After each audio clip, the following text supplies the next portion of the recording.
right, it is 5:05 p.m. and we're calling this session of the Planning and Zoning Commission on November 8th, 2021 in the city of Nacogdoches to order. Please join me in the Pledge of Allegiance.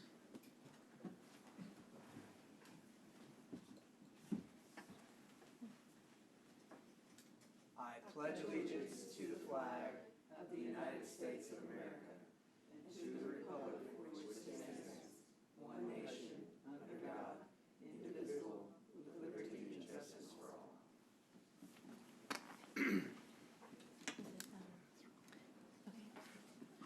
Well, thank you very much.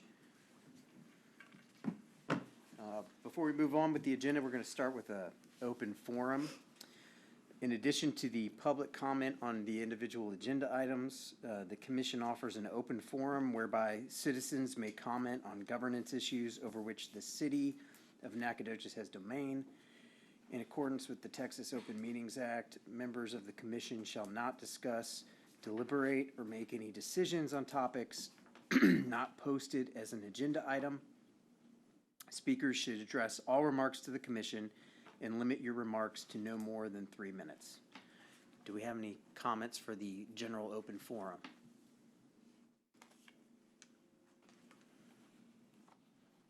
And as a reminder, you are free to comment when we get to the public forums later or on the agenda items. Okay, so moving on to the work session, number 4.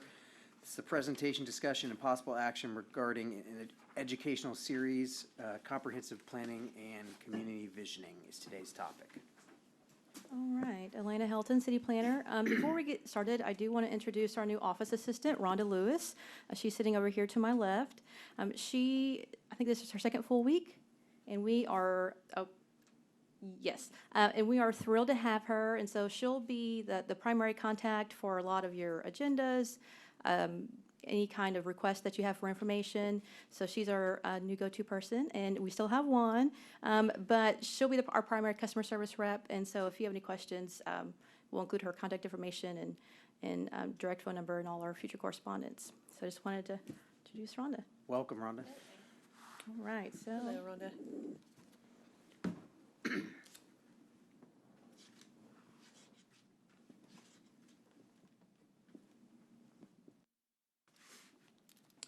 All right, so today's work session is the initial installment of an educational series that was requested by the Planning and Zoning Commission.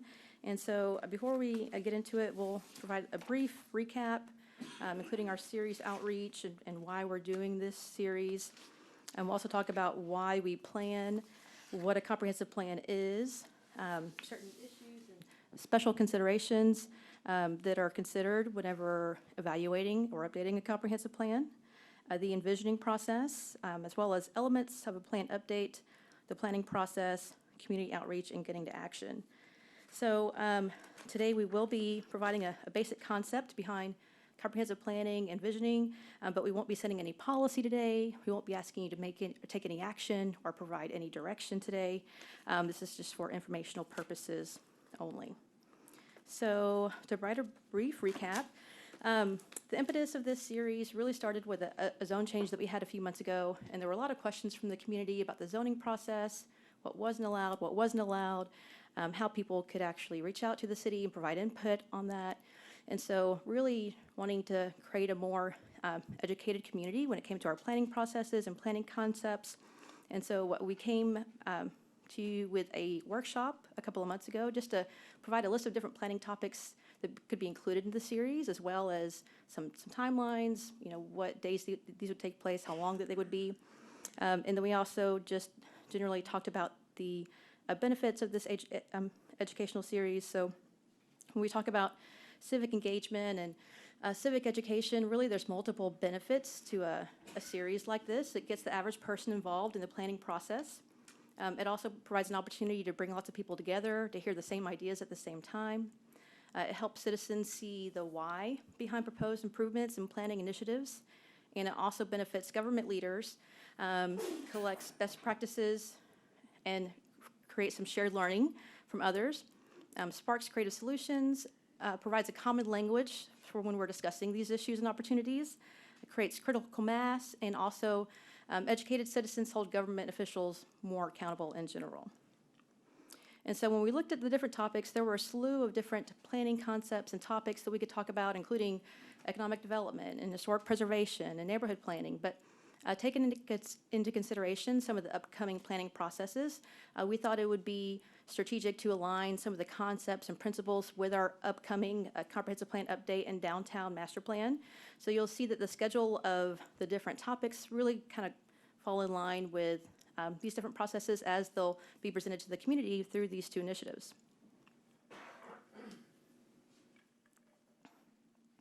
And so at our last meeting, we provided a tentative schedule and list of topics ranked. And so today, the number one is, again, what we're talking about today is the comprehensive planning and community visioning process.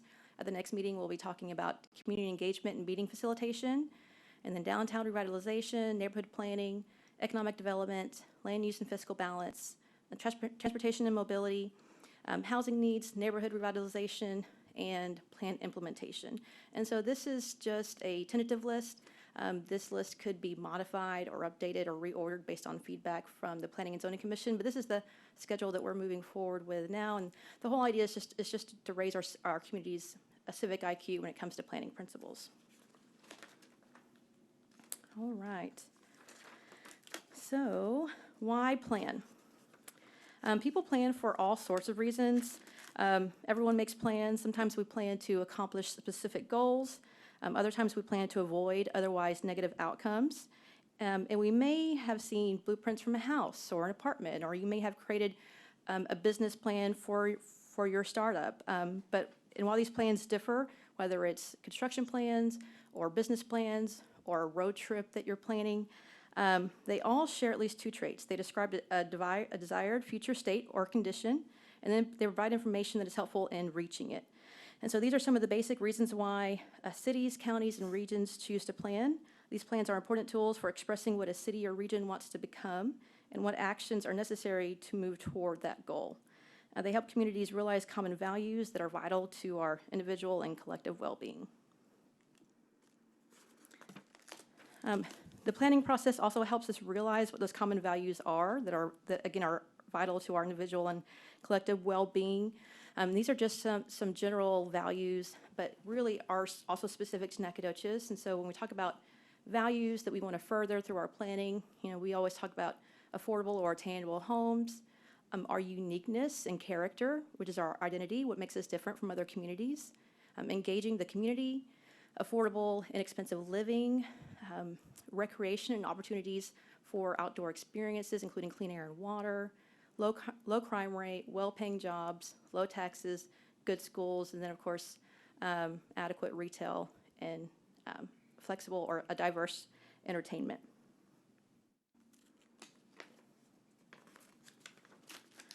All right, so there's different types of plans, but today we're going to be talking about specifically a comprehensive plan. So again, a community prepares plans for various types in order to achieve desired outcomes. Some of these plans are prepared by department staff, some of them are prepared by consultants, some of them are prepared by civic groups, or a combination. Successful plans are prepared with active participation of citizens, the business community, and other stakeholders who are either affected by the plans or have the resources that are key to their implementation. Once adopted, a plan becomes a document that public officials, citizens, and the business community and interest groups should look to when they're considering taking action or adopting policies that affect the future of the community. The local comprehensive plan is really that foundational policy document for local governments. It establishes the framework to guide public and private decisions about future growth, preservation, and change within the municipality or county over the next 20 to 30 years. And while the comprehensive plan has traditionally been focused on the physical development, with contemporary comprehensive plans, you really are seeing a more wider range of topics, including economic development, environmental, and social topics that affect sustainability of a community over time. In Texas, and many other states, zoning regulations must be adopted in accordance with a comprehensive plan. And so just to simplify it, a city's plan is to inform local decision-making on a wide range of topics. It identifies policies, projects, and programs to address community aspirations and opportunities. implemented over time through capital improvement projects, development approvals, city budgets, departmental work programs, economic incentives, and private development decisions. All right, so what's in a plan? What is contained in the plan is often referred to as the plan elements. And the local comprehensive plan specifically is the only one that really takes into consideration several of these elements in one document, including land use, transportation, historic preservation, community facilities, and environmental protection. And so it is widely held that plans affecting a community should be comprehensive in scope. Everything is related to everything else. And so plans should analyze the interconnectedness of all aspects of a community or region. For instance, one cannot address the topic of transportation without looking at its relation to land use or economic development or environmental considerations. And so you can't look at a single topic or factor in isolation, so it's important to have a comprehensive holistic view when evaluating these types of plans. The comprehensive plan always describes, again, a desired future.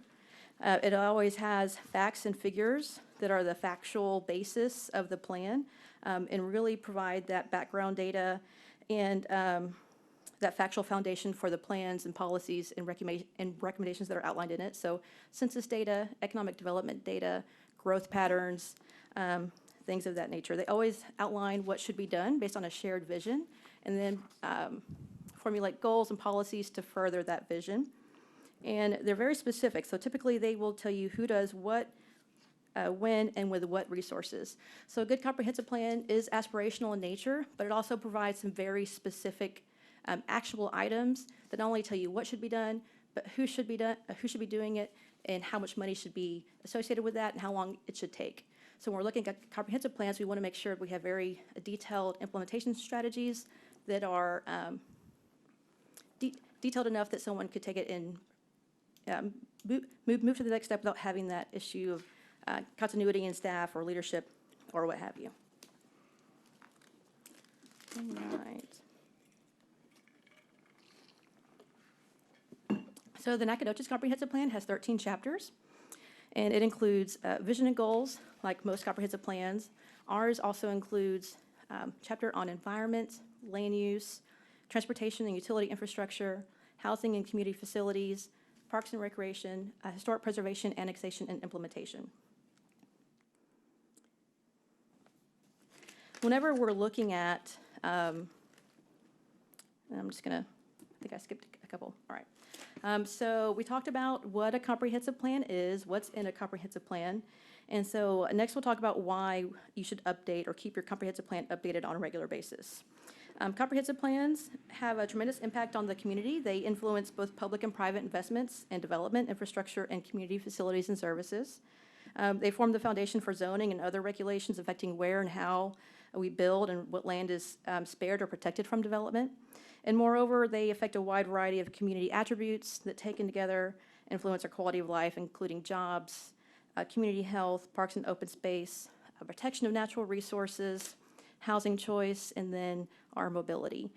And most important, plans can provide a roadmap for a sustainable future. And so when we're talking about the local comprehensive plan, it gives the community an opportunity to step back and see the bigger picture.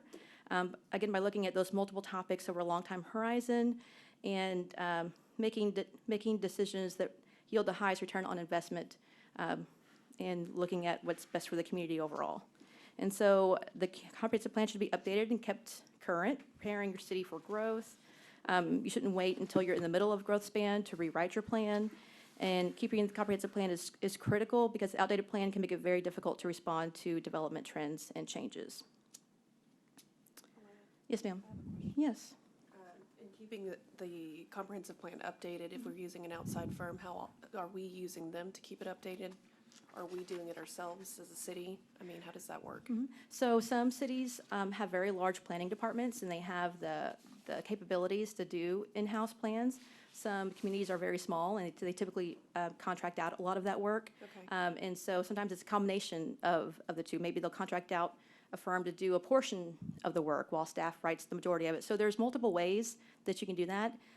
In our scenario with the update that's coming up, we have contracted the majority of that work out. Right. Staff will be supplementing a lot of that with the community engagement process and doing a lot of the legwork on that end. But because we're such a, we have a small staff, we really don't have the time or resources to do an in-house comprehensive plan. It would take us actually pausing what we're doing, putting a hold on all the other planning initiatives to complete that work. And so it's just not feasible for us to do it in-house. I have seen other cities do it. When you have a in-house plan, you also run the risk of bias. And so I have seen plans done in-house in other communities where the end result wasn't what the community wanted. And so because it was done in-house, there was kind of this perceived bias, and they had to do the whole thing all over again.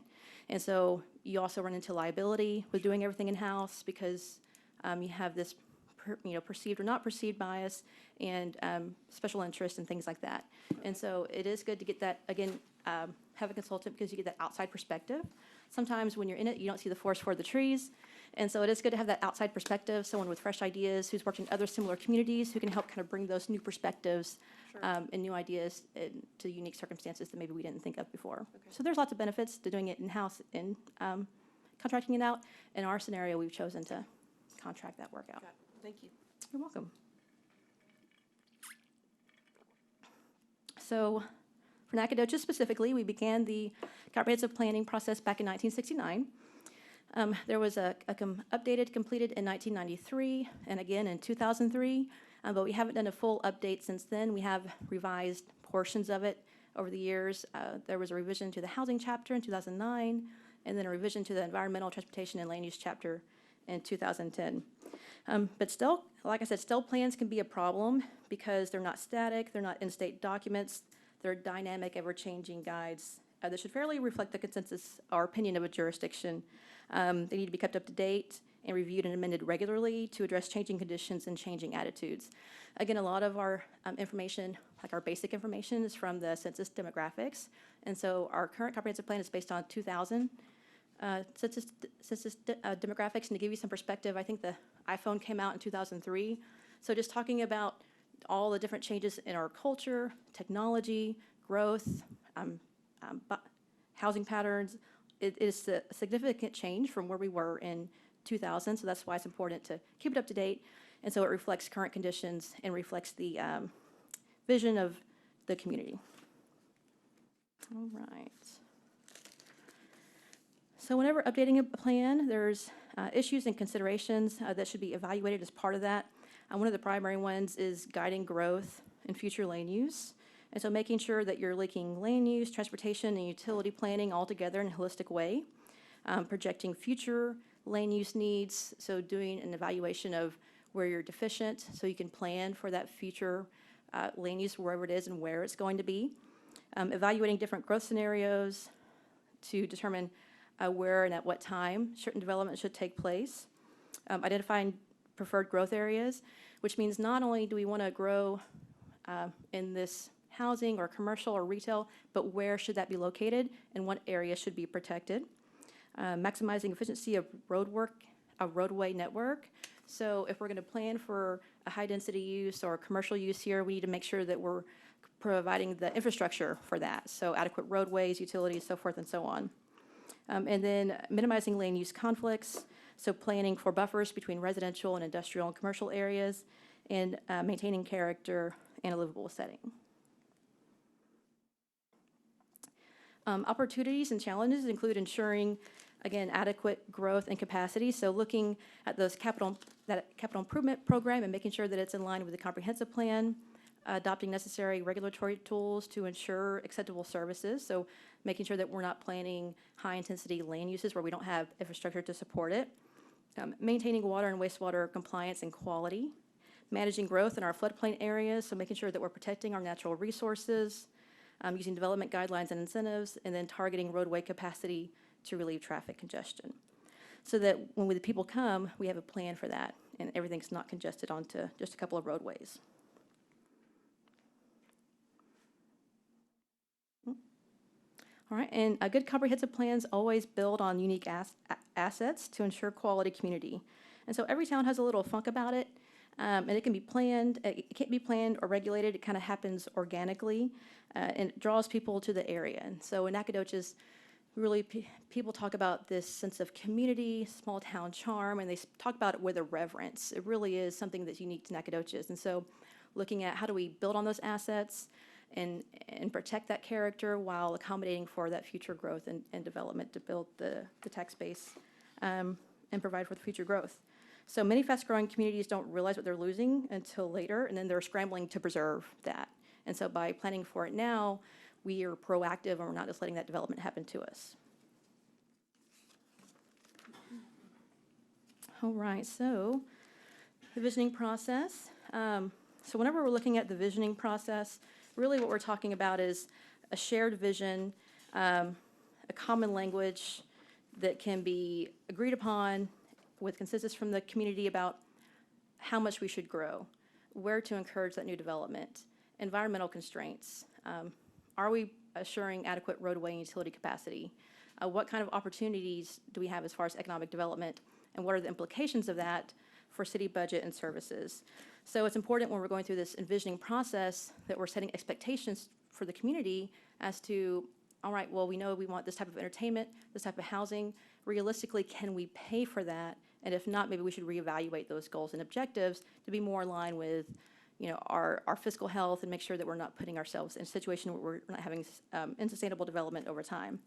So envisioning the future is creating that common language and creating some consensus on some of these key questions about growth and development and making sure that we're planning for the future. And so currently in our 2003 comprehensive plan, the vision statement is Nacogdoches, the oldest town in Texas, appreciates and protects its historical, natural, and cultural character, promotes a healthy living environment, and enjoys future growth and prosperity. So there is no wrong or right vision statement. These are meant to be broad terms that are aspirational in nature, and then you create goals and objectives to further that vision statement. So this is that kind of common shared language that we talked about earlier. And a part of that update, you're evaluating that. Is this vision statement still aligned with our current values, with what we want to see in the future, with that desired outcome? And so looking at that vision statement, seeing if it needs to be carried forward or if any changes need to be made to it.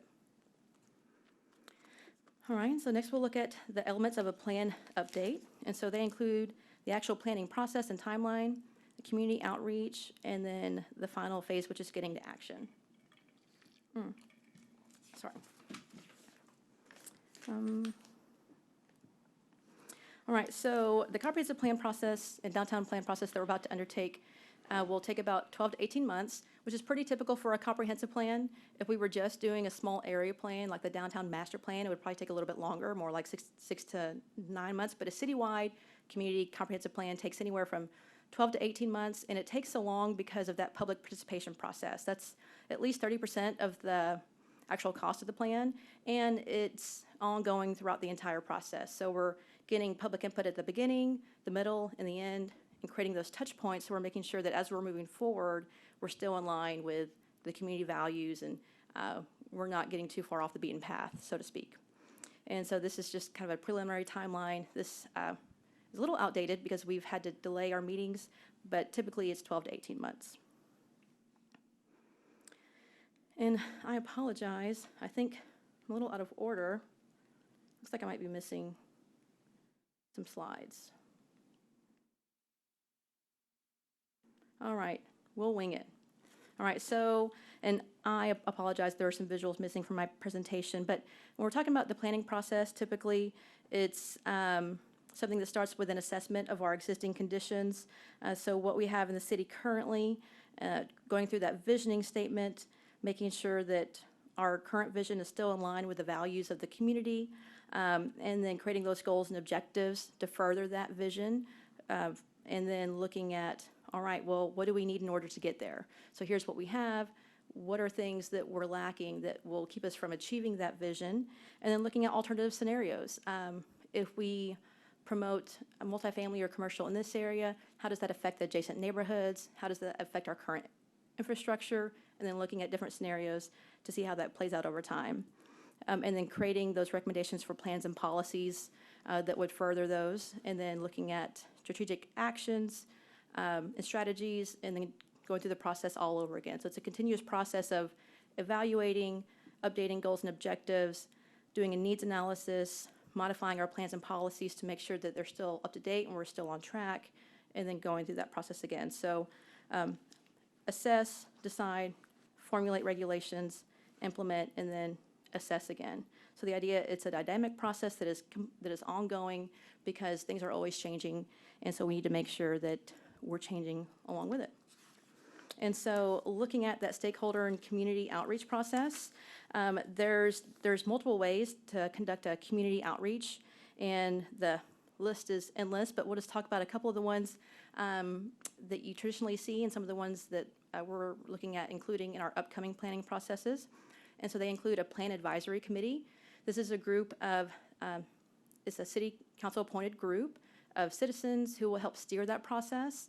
And so they'll be attending all of our public engagement meetings. They'll also be helping facilitate public engagement. They'll help us identify those groups that are underrepresented, maybe that we haven't thought to include, and opening those doors for us. And they'll also be working with a consultant one-on-one to evaluate proposals and make recommendations moving forward to make sure that the plan is actually reflective of those community values. Input process for community groups and individuals. So identifying special interest groups and civic groups, including industry, churches, other nonprofits, SFA, the school district, those special interest groups that all kind of make up the partnerships within the community, and making sure that we're gathering that input and making sure that those values are represented.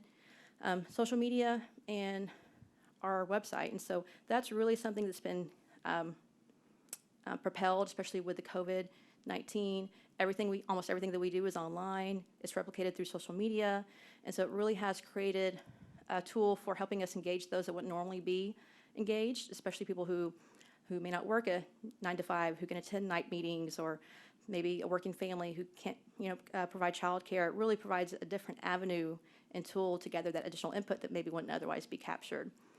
Meeting in a box, these are essentially what they sound like. They're a package where someone can go to a group and essentially conduct their own meeting. They have tools, handouts, instructions. It's gathered all up and then it's submitted back to the city. So people who may not feel comfortable having a meeting with city staff, or maybe want to have a meeting where city staff can't be in attendance, you can have conduct your own meeting with different groups and then submit that to the city. And then you have your traditional stakeholder meetings, our public forums, where we conduct a meeting in a large venue and just invite the general public to come and provide input. Interview, surveys, and then boards and commission engagement. So the Planning and Zoning Commission, Main Street Board, and our other advisory boards that help implement our policies and regulations. And I will say that reaching agreement about a plan and building a consensus about what a plan should say is often the toughest challenge facing a community. Central to the conversations that lead up to the adoption is the protection of rights and needs for all citizens, and so making sure that we're reflecting the values and communities of our minorities, our children, our business community, elders, working people, renters, homeowners. And so what tends to happen is we have a group of people that comes to all of the meetings, but maybe that's not necessarily representative of a diverse community like Nacogdoches. So making sure that we're taking steps to be intentional about engaging those other groups that wouldn't normally be engaged in that process. All right, and then once we've done the assessment and evaluated our vision to make sure it's still in line with our values, we've looked at where we're at as far as what type of assets that we have and what we're lacking as far as what we need to achieve those goals and objectives. And then we've provided that public input to make sure, again, that we're closing that feedback loop and that everything that we're proposing is representative of the community values. And then we're putting all that into action. So we're identifying the needs, identifying goals based on that shared vision, creating specific objectives that help further that, and then adopting policy to put that into action. So this is just a little visual to help demonstrate that. Right, and with that, I'll conclude our presentation. This is just the website where we're hosting all of our workshop presentations that we're having with council, with the Planning and Zoning Commission, meeting minutes, information about past surveys that we've had, timelines. So this is kind of a hub for everything as far as what we've done so far. And then when we get started, we'll have a separate website that'll host public surveys and community input, and it'll be a little bit more sophisticated than what we have now. But this is more of a information hub. And with that, I'll open it up for questions from the commission. We have another question. With all of this digital media and social media and collecting data from our citizens, do they have a special way to sort keywords? I mean, what type of, how, is it an algorithmic data field? I mean, how is that going to be collected and sorted? Yes, so we've come a long way as far as data collection and public input. There are firms dedicated to just that process. And so the finalists that we've selected for the comprehensive plan process, they've actually engaged a sub-consultant that is specialized in kind of that public engagement participation process. And they actually have their own website, and they have a, what's it called? I can't think of it now. They have a patent, their own software, and they actually will provide that service to other businesses and companies. But basically, I don't understand all the science behind it, but there is a lot of technology and background data that's constantly being monitored and evaluated and sorted in a way to where it's digestible, that you can present it back. And so, yeah, there's keywords, there's a lot of different tools. I'm sorry, I'm not versed in it well enough to talk about it intelligently, but yes, there are. Do you know the name of the firm, of the subcontractor? Civic Brand. Civic Brand. Yes, ma'am.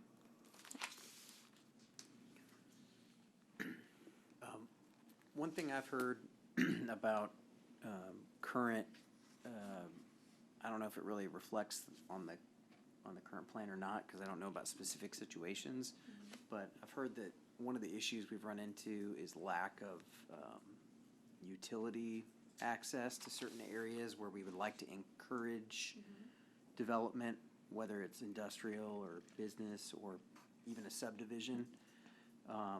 But whether the 2003 plan calls for that or not, it hasn't been built to those sections, and then it's a huge cost. How would an updated plan address issues like that, like with utility and other access? So actually, our engineering department is currently working on kind of separate master plans for water utilities, for drainage. So we're working on a separate master drainage plan and master water and sewer plan that'll be incorporated into the comprehensive plan. And so typically for a comprehensive plan, you would kind of see like a high-level master plan for where those lines should be located and maybe the capacity for those. And then a more detailed drainage master plan or water utility master plan gets into the specifics about size, capacity, and location. So we are working on that, and then that'll be incorporated and make sure that it is corresponded with the land use plan and transportation plan, and all those things are aligned. And so that is something that we're working on now. So it is an integral part of that plan, and often will be the source of recommendations for a water master plan or a drainage plan. So when you're creating capital improvement projects or a capital improvement plan, it'll often reference that comprehensive plan to make sure that the money that we're spending on for these projects is actually furthering those goals and objectives outlined in the comprehensive plan. So whether it's promoting more growth in a certain area or limiting growth, if you have a limited growth area where you're trying to preserve an area or you're trying to deter growth, well, does it make sense to build a 12-inch water line through that area? Because all you're doing is increasing the capacity. So making sure that where we're spending our money on new projects is actually consistent with what we said we wanted to do and consistent with the desired future that we outlined in that comprehensive plan in regards to water and sewer and drainage. So that's kind of how those two play together. So are we using a mathematical formula basically to look at the influx of population that's coming in, and then looking at density regions of certain areas to actually determine whether or not that's going to be of high growth or not? I mean, how is that viewed? That's an excellent question. So like I said earlier, a lot of that foundational, that factual foundation for these plans is growth development patterns, census data that shows not only population growth, but population migration, where people are moving to. And the census recently released some redistricting data, but it's not to the level of detail as the full data set that'll be released later, but we'll use that and it'll show where we've grown, where we've lost people, and actually that migration pattern to show, all right, well, we're seeing an influx in people here, maybe we should upsize that water line. Or we're seeing more development here, there's a brand new subdivision, we need to make sure that we have a sewer line to feed that retail commercial that's gonna follow it. And so definitely, absolutely, that information is integral to making those decisions, which is why it's important to keep your plan up to date. So, yes. Yeah.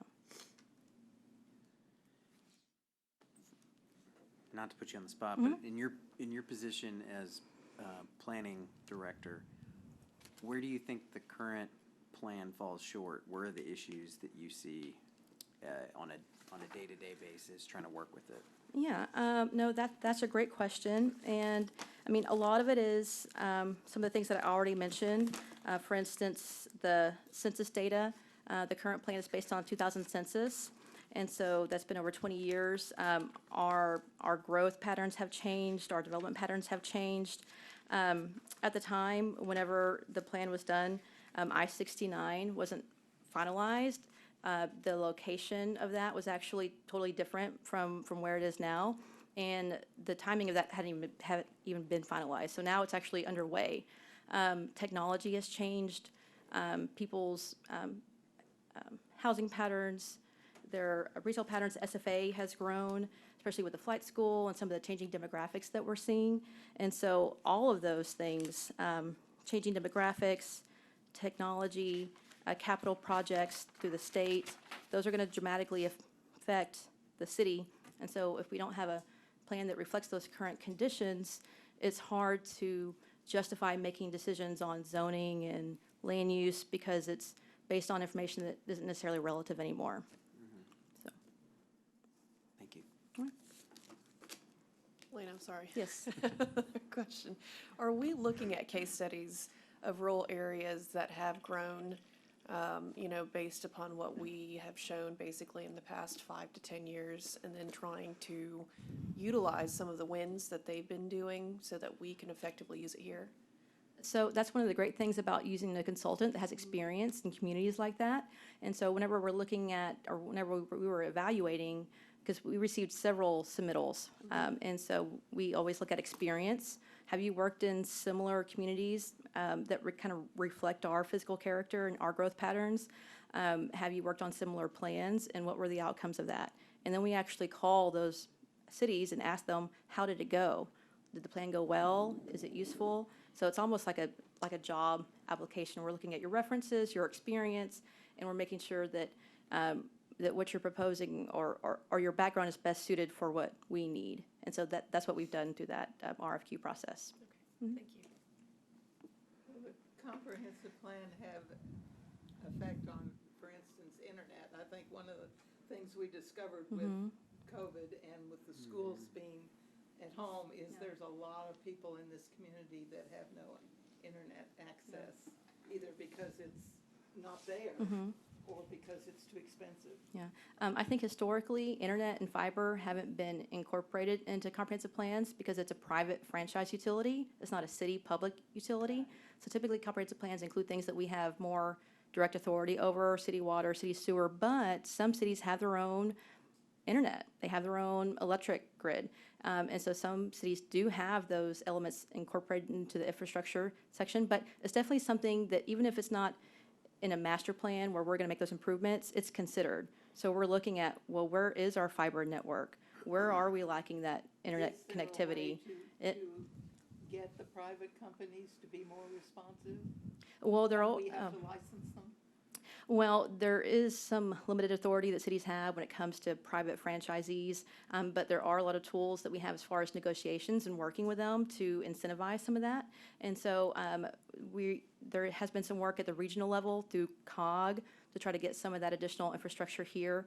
And so when we're looking at that, it's important to look at it on a more holistic regional level as well, not only at the city. But there are conversations being had right now on how to expand that. There's actually a survey that's been out for a while. I'm not sure if it's still up, but basically asking people about their internet service, their interest in additional opportunities for internet and how satisfied they are, to basically get a snapshot of where we're lacking those resources and where we need to fill those gaps.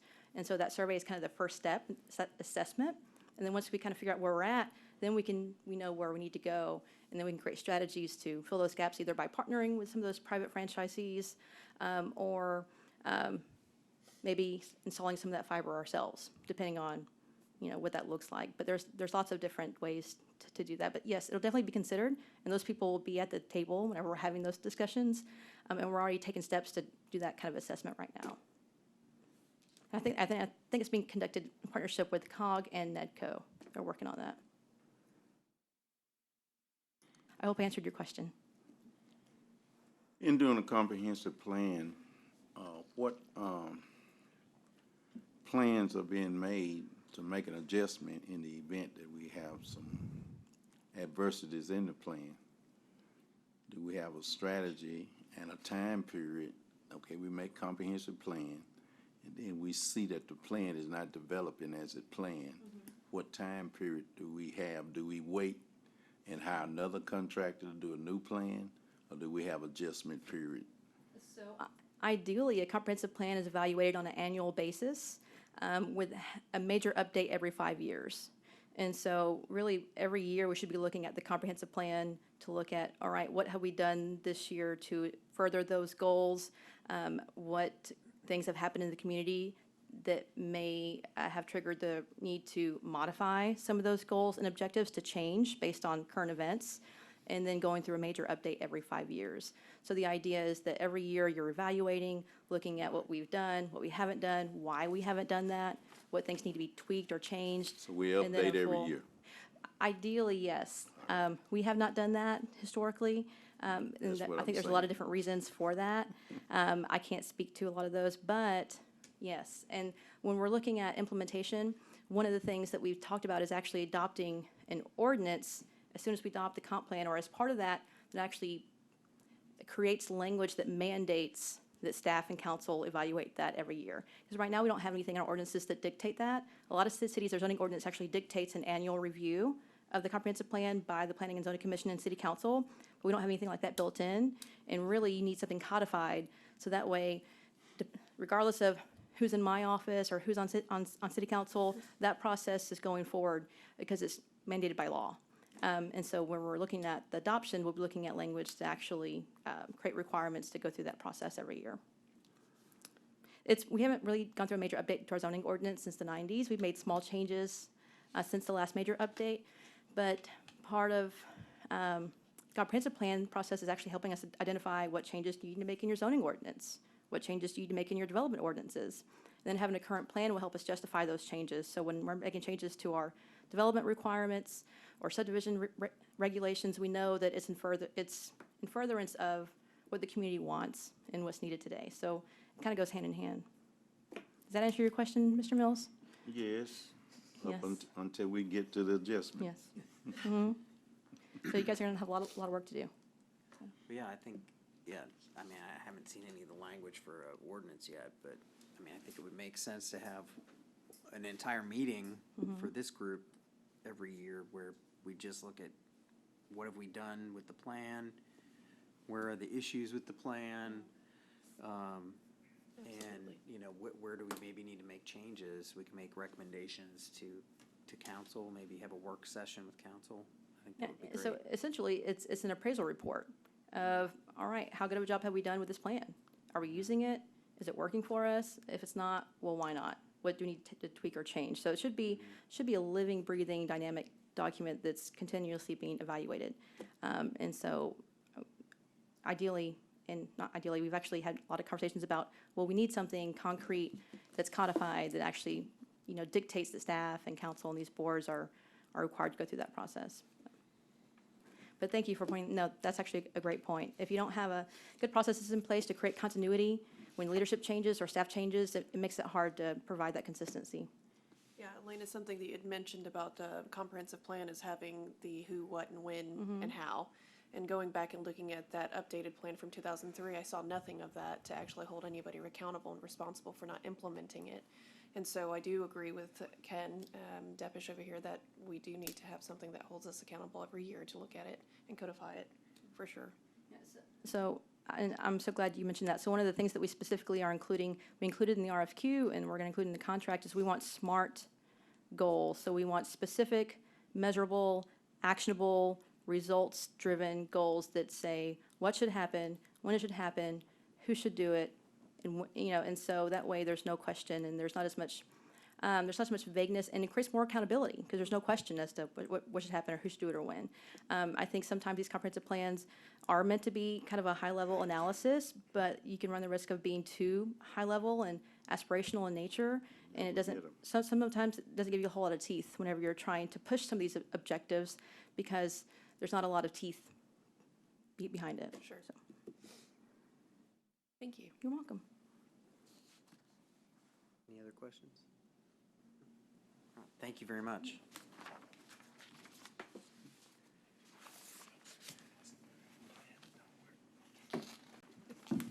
Okay, we're moving on to number 5 on the agenda. This is the consent agenda.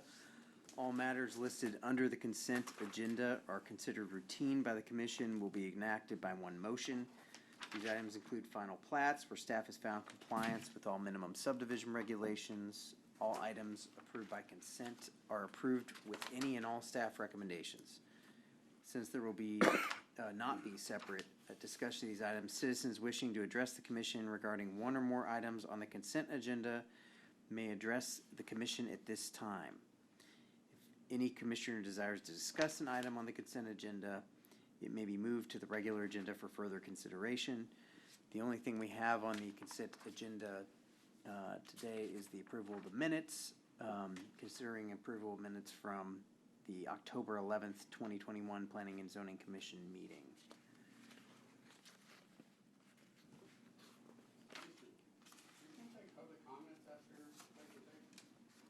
It Wasn't listed, but we can. well, Yeah, we can. We can. yeah, it was a work session and not a agenda, I guess, a public meeting item, but we're welcome to do that, yeah. That's what I came to talk about.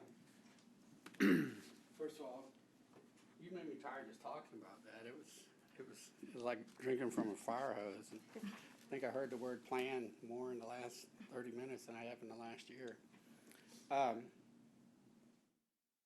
Lance Armstrong's biography is written, is the name of the title of it is, it's not about the bike. And I would say that y'all should think about it. It's not about the plan. Can I get you to introduce Oh, yourself? my name's everybody? Matt Moore, 216 North Church Street. I'm sorry. No problem. I would say that it's not about the plan. Just like his book is not about the bike, it's about the person writing the book. I want to read just one sentence from the introduction page to the July 15, 2003 plan. It's highlighted in bolded area, just the one sentence.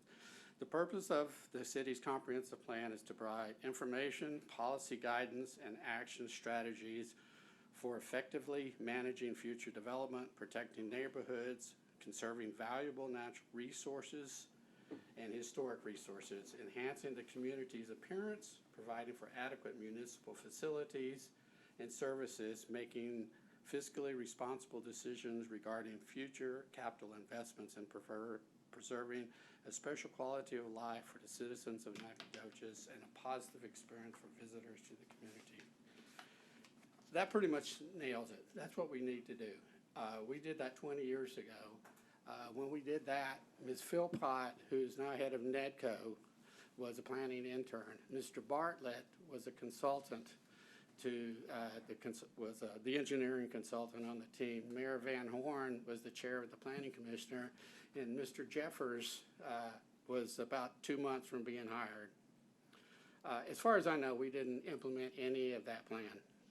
None of it. I don't know one thing that got really done. Now, you might be able to go and find some things that happened, that just kind of happened to be part of the plan, but they weren't really there.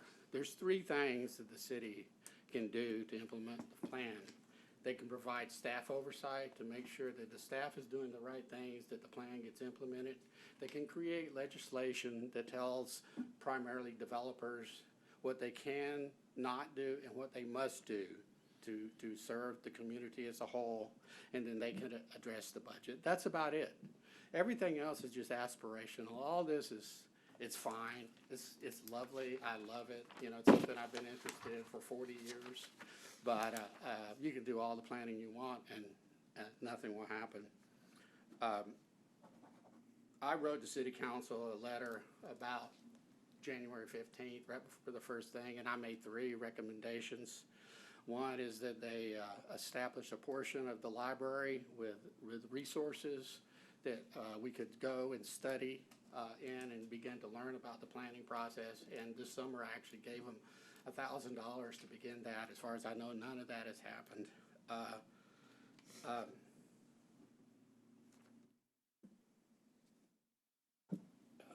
see. I've asked asked that the city council do some upfront work in developing what I just would think of the community infrastructure. This idea of, you know, we've got these new committees that are going to be formed after we hire the consultants. Why didn't we appoint those people back in January and spend a year of ourselves going through this and understanding this process without this information is overwhelming. I don't know about y'all, but I feel overwhelmed when I hear this, and it's just there's just so much there, and so I wish that we had have done that. And well, I would hope that I would like to make a specific request that the Planning Commission make a referral or request that the city council either does not approve the contract at the December 7th meeting, or if they do approve the contract, that they make it contingent upon a future notice to proceed, and that before we have the experts come in and start telling us, you know, how we're going to do this, and we just get overwhelmed with this wave of experts, that we actually do this work, and that there is an understanding that we've all kind of come on the same level and we're ready to move forward. I'd really like to see that happen, because otherwise I think what's going to happen is we're going to be looking back, and I'll be 85 in 20 years from now, and if we don't take care, we'll just be exactly where we are now, and there'll be no difference, because there's no difference between where we are here and where we were in 2002, and I don't see any difference. And so I'd request that y'all ask the city council not to approve that contract on December 7th, and to do the community work up front that they could have done over the last year. Thanks. Thank you. Thank you. Any other input on the work session item?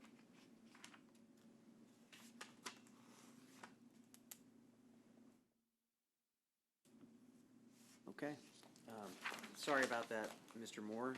Skipping over you. I appreciate your comments. Moving on to the consent agenda again. I'm not going to read it again for the sake of everyone here. But we are going to look at the minutes for the October 11th, 2021 meeting. And I don't know if everyone's had a chance to review those, but we'll accept any motion to approve if you've had a chance to review. I so move that we accept the minutes from the previous meeting. Second. All right, we have a motion and a second. Any comments or any edits on the minutes as written? No? Okay. All those in favor of approving the minutes as written, state aye. Aye. All of those opposed, state aye. Pass unanimously. Okay, moving on to the regular agenda number 6A, consideration, discussion, and possible actions on items removed from the consent agenda by commission action. There were none. And moving on to B, public hearing considering a request for approval of a concept plan for a planned development district for lots 1, 1A, and 1B, City Block 64, located at 2827 Railroad Street. This request has been submitted by Warren Sparks in its case file PD 2021-04. Thank you, Elena Helton, City Planner. This evening, you're going to be hearing a request to establish a planned development district and approve a concept plan for a contractor's yard at 2827 Railroad Street. Before we get into the request, I would just like to take a moment and just provide a little bit of background information about our planned development process, because we don't get these types of requests every day, and so typically there's a three-step process to planned development districts. The general purpose of the planned development district is to accommodate for unique circumstances or unique conditions of a property and provide for standards that will either alleviate some of those or help achieve more compatibility with the proposed use with adjacent properties, or to accommodate a just unique use that would not otherwise be allowed by our ordinances. And so when we're looking at a planned development process, we have a concept plan, a development plan, and a site plan. The concept plan is really intended to be that first step in the planned development processes, or in the process. It establishes the district and the general guidelines for the district, including land uses, landscaping, drive aisles, any new infrastructure, and kind of illustrates how all of those will work together. But it's a very kind of preliminary process. And then Planning and Zoning Commission reviews those requests, makes a recommendation to City Council, and they take final action on approving that concept plan. After that, the applicant will then come back with a development plan. It includes everything in the concept plan, but is even more detailed. It includes a preliminary location of buildings, a more detailed development standards, again, more specific information about the relation of different buildings to each other and those land uses, drainage ways, parking areas, general traffic circulation, and really gives a more detailed idea of the type of development that will take place on the property. Those are also reviewed by the Planning and Zoning Commission, and then the Planning and Zoning Commission makes a recommendation to City Council, who takes final action and adoption of that. And then the final phase is the site plan. These are your construction level drawings that are usually provided by a design professional, whether it be an architect or a civil engineer, and includes building setbacks, construction materials, planting types, screening types, and so that it gets down to the nitty-gritty to where something we can actually permit for construction, and those are reviewed and approved by the Planning and Zoning Commission. So that's kind of that three-step process. The concept plan being kind of a preliminary overview of the land use that's proposed, kind of an idea, general idea of where those will be located on the property.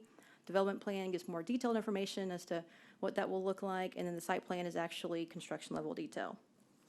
And so tonight we're considering the concept plan phase. And again, this just illustrates that process. So concept plan reviewed by both the Planning and Zoning Commission and City Council. Development plan, which is also reviewed by the Planning and Zoning Commission and City Council. And then the final site plan, which is just reviewed and approved by the Planning and Zoning Commission, excuse me. All right, so tonight we're hearing a request for a planned development district. This area includes 3 lots. It's actually being used as a homestead, so there's actually an existing single-family residence on the property, and the applicant has also been conducting his personal construction business out of the property for at least the last 10 years. Just to give you a little bit of history and background, this commission first heard this item back in the spring. It was in the form of just a general zone change request.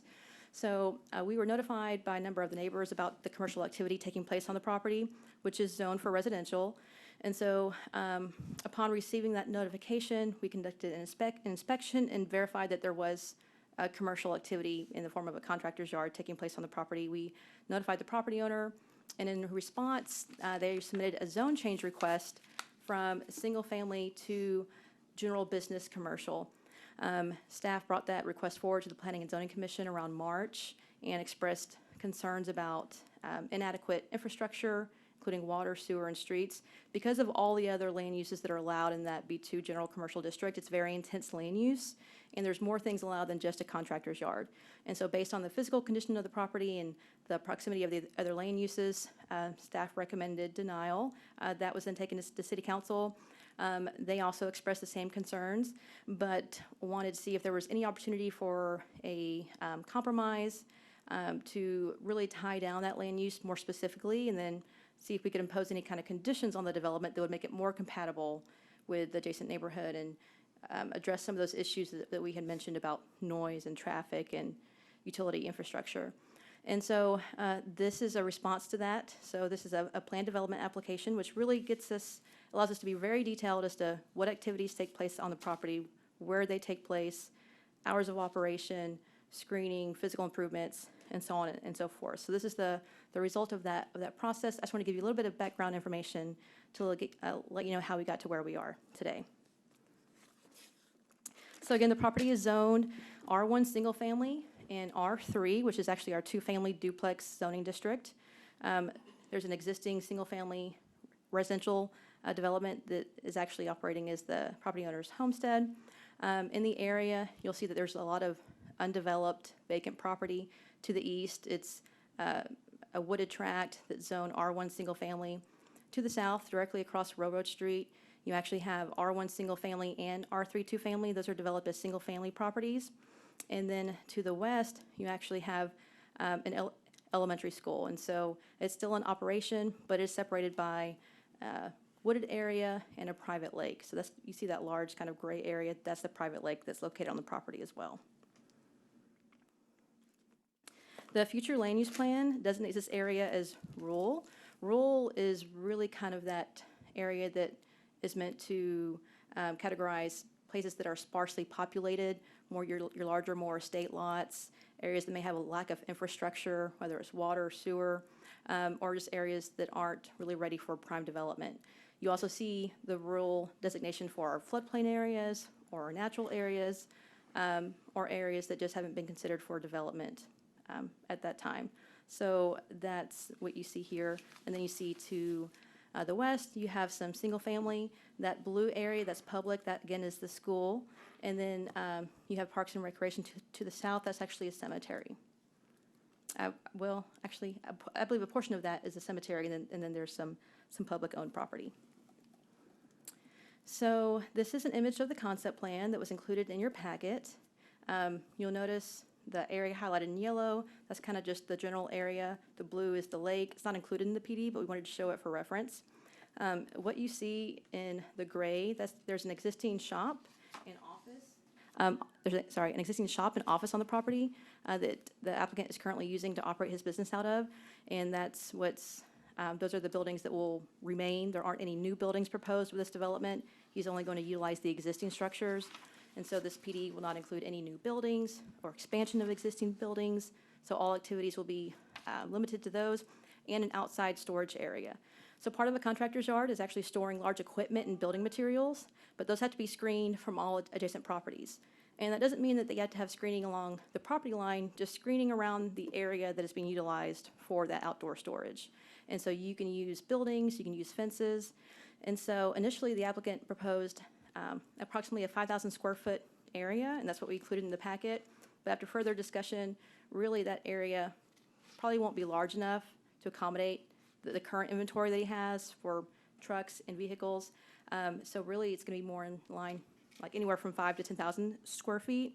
And so we showed you, I provided a little diagram just to show you kind of that expanded area of how much area will probably take to just house all that existing inventory. And we'll be sure to update that before this item is brought before City Council, just to reflect that. We had already posted the agenda packet, but I wanted to bring it to your attention that will probably be something that changes, and based on feedback from council, may be smaller or larger. But we'll make sure when we come back with a development plan, all those details will be included, and you'll have very specific information about the location and size of that. So some of the other standards that are proposed in the PD, again, there's an existing single-family home. It's approximately 2,600 square feet. There's an existing workshop and office that's approximately 2,000 square feet. And then the contractor's yard, which is that outside storage area, will probably be anywhere between 5,000 and 10,000 square feet. All of the equipment and materials were going to be relocated to the north side of that shop and office. So right now, and you can kind of tell by the map, there's some trucks stored in different locations. It's kind of spread out across the property. but the applicant will be consolidating all of that into one location and enclosing that so that way it's screened from view from the street and also adjacent properties. And that'll include 13 vehicles, and we provided kind of summary of the different types of equipment and quantities, including track hoes, dump trucks, and front loaders. And so the applicants is in the street and utility construction business, and so they have large, heavy equipment and road base and things like that that can be spread out over a large area, but we're proposing to kind of consolidate all of that into one. The applicant will also be proposing additional landscaping along Railroad Street. So there is an existing fence along Railroad Street, and it's actually a wooded area. There has been some clearing, but for the most part, it has a lot of large mature trees and vegetation.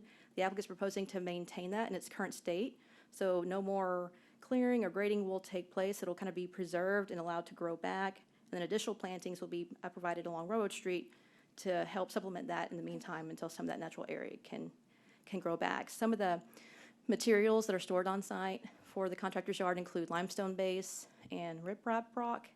Currently, the applicant has 5 employees, including 4 drivers and a secretary, and the secretary only is on site 2 days a week, while the drivers kind of come and go as they're bringing equipment and materials in and out.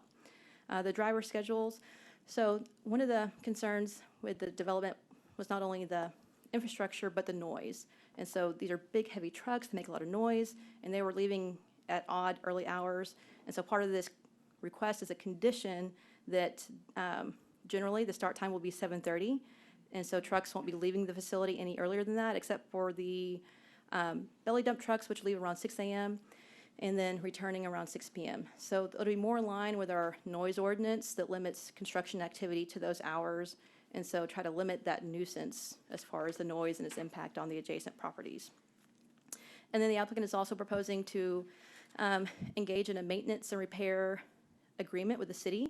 So actually engaging in a contract or an agreement where they'll actually share the cost and responsibility of some of that maintenance and repair, because one of the concerns was that the existing Railroad Street really wasn't built to accommodate that type of traffic.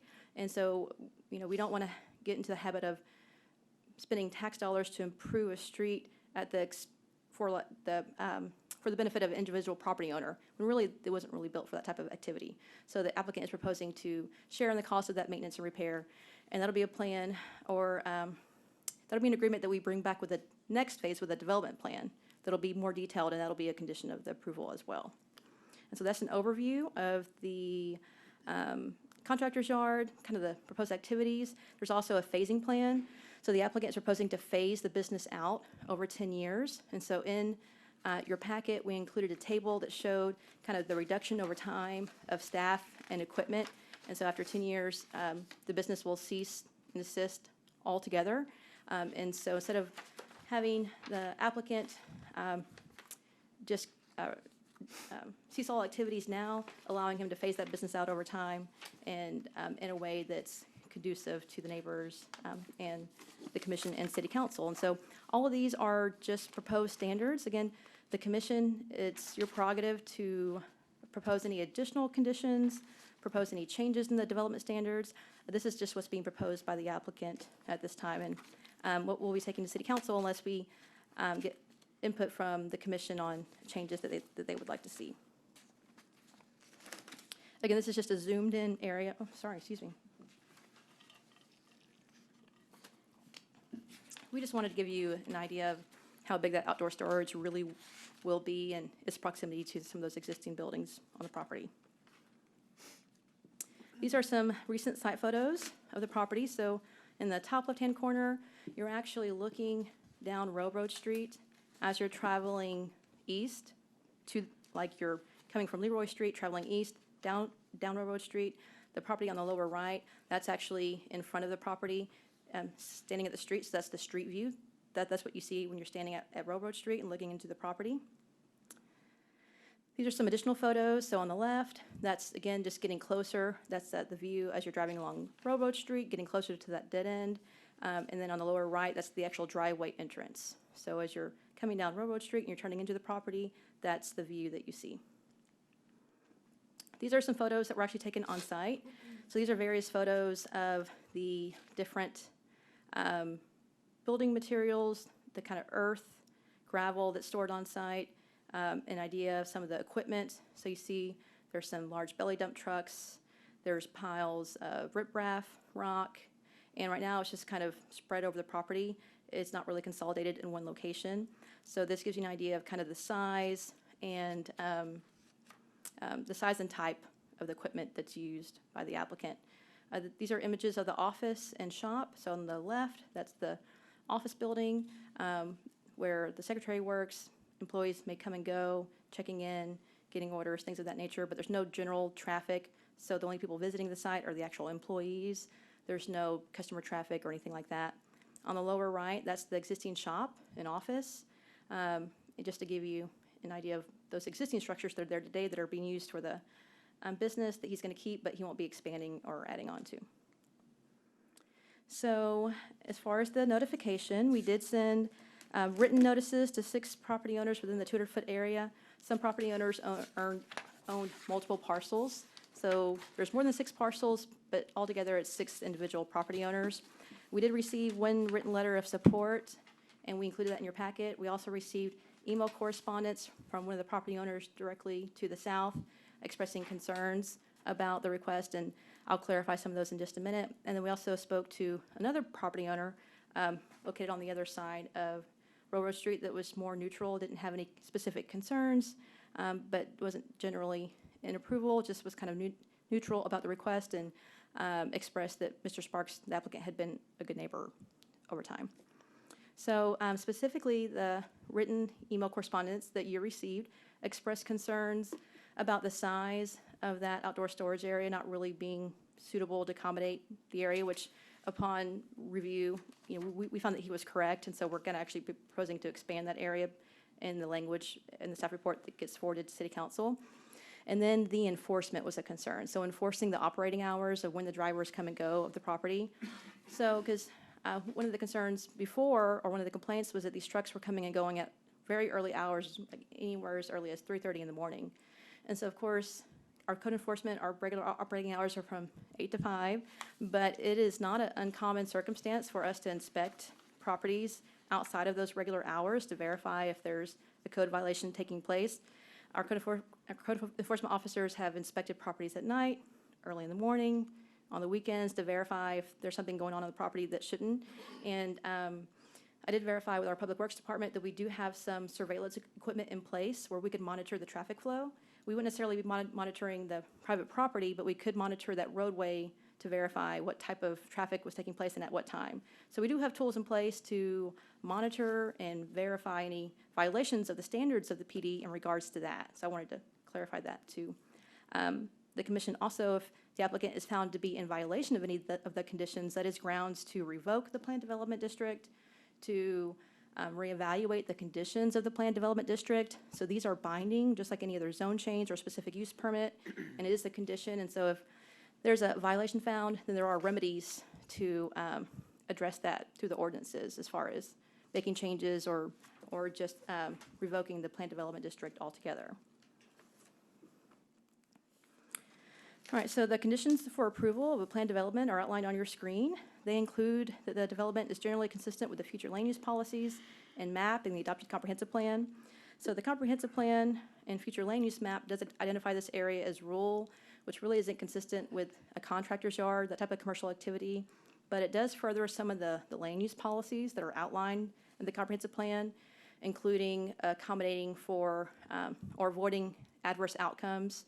So making sure that we're not promoting development where we don't have adequate infrastructure. We feel that's being addressed with that shared maintenance agreement for repair of Railroad Street.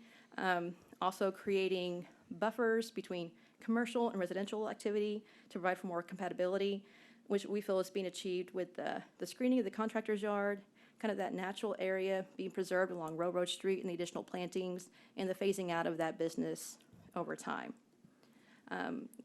B is the proposed use and the configuration of uses are compatible with existing and planned adjoining uses. Again, some of the improvements that are proposed, we feel will help alleviate some of those concerns, especially with noise and traffic, with the restriction of the operating hours on when the trucks can come and go. the general arrangement of streets conform to the adopted thoroughfare plan. So there's no additional streets or proposed streets with this project. They're just going to be utilizing existing infrastructure.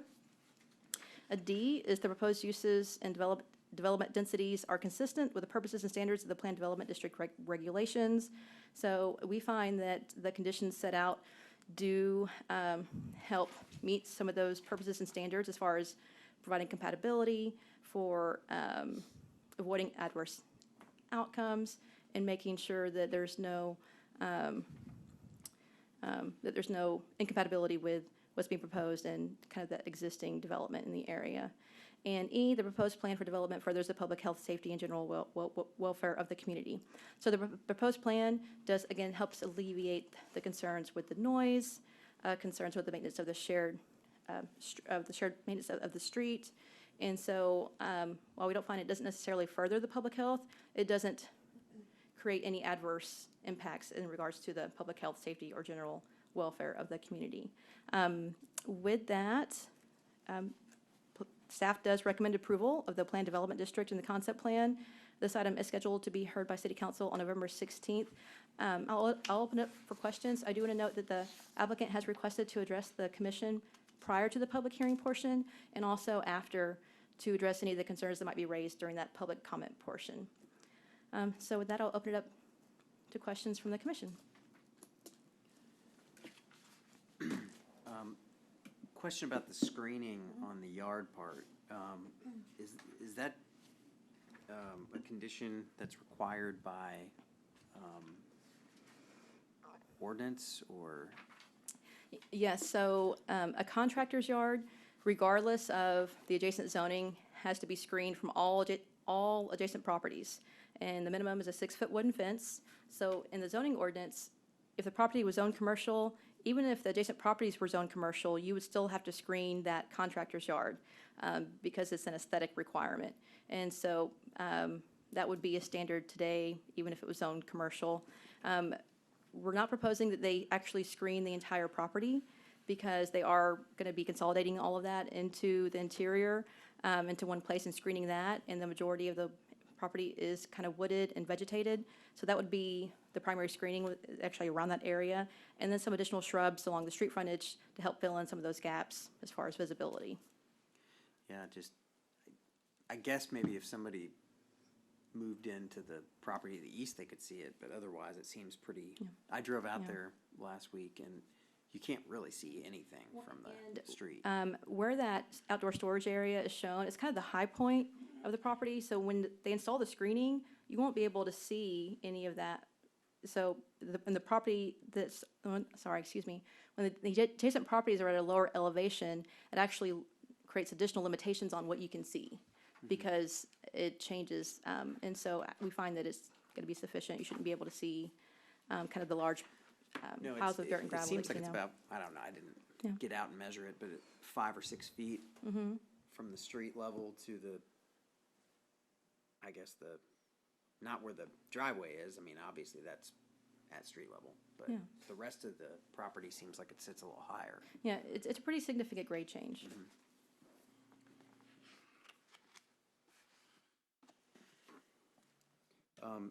Have you worked out any details on the shared maintenance agreement on the road? No, but our engineering department has agreed with that being a condition. And then if the concept plan is approved, then we'll work out the details of that and then bring that as an exhibit to the development plan. So you actually see the terms and you actually see the terms of that shared maintenance agreement as part of the approval of the PD. But we won't start looking into the details of that until the concept plan is approved. Any other questions for? No, I do have a concern just as that, for shared maintenance, it was addressed for taxpayer dollars to repair something with the trucks that are that heavy in load at constant speeds. It is expensive to retar streets, and will the revenue be enough from a business to actually share the cost with that going forward? And that's one of my concerns. Even if there is a phase out within 10 years, I also am concerned about development. It's sparsely populated, but the city is changing and we're about to embark on a new development plan. that may not accommodate something like this for this type of change? And to answer your question as best I can, I believe there already have been kind of some minor repairs done, to the street based on some of the traffic. So when we're looking at that, we'll evaluate, all right, how much does it actually cost to fix a pothole? What kind of repairs have we seen in the past few years? And then use those calculations to determine what that shared cost is, to make sure that it is adequate for the impact that's being created directly from the applicant. Our engineering department has lots of tools at their disposal to calculate those. Unfortunately, I don't have a representative from the city engineering department here, but they have assured us that they will be able to formulate that in a way that makes sure that all the burden of the repairs and maintenance from the impact is on the property owner. Sure. Sorry, I don't have any additional details for you. That's No. okay. That it's, Just something we'd want to see, I think, in the development plan. Which is why we're going to include it in the development plan. okay. I believe Mr. Sparks would like to address the commission. Sure.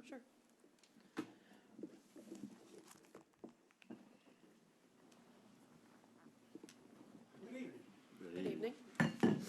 My name is Warren Sparks. I would certainly like to address it, and I want to thank Mr. Laney for addressing it. And I'm looking at 10 years because, anything else, I have looked around for other properties to try to rent. A month is anywhere from $2,000 to $2,500 a month just to lease it. And so, and then the reason for a 10-year phase out is try to plan it out because I hate to lose my business, and I'm not at that retirement age yet, and this is my life, And I kind of look at it, and things kind of grow even with a lot of the material things that we have on location, and being there to actually 18 years with the business, you tend to accumulate a lot of things. A lot of those things are not even in service, but you have them for parts or whatever because parts are so high. And by the grace of God, it's good to have them because you can't get new parts right now, and it's hard to get them.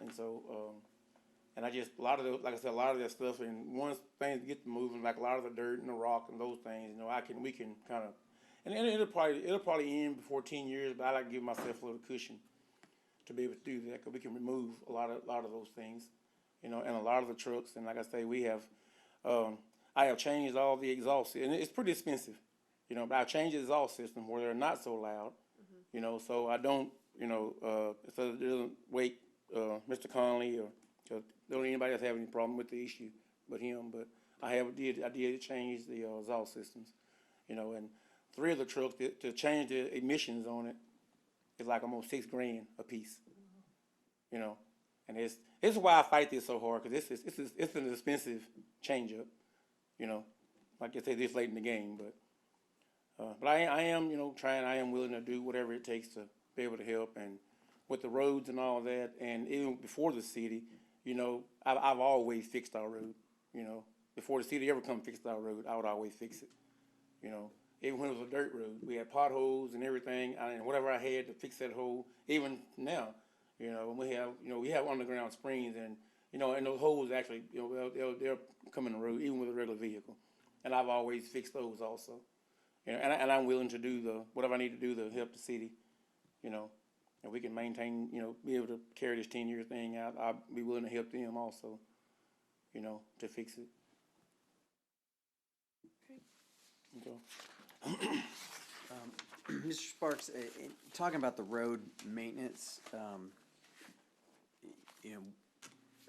just want to make sure you understand. If that's a condition of your plan development, then it'll be essentially like a contract between you and the city.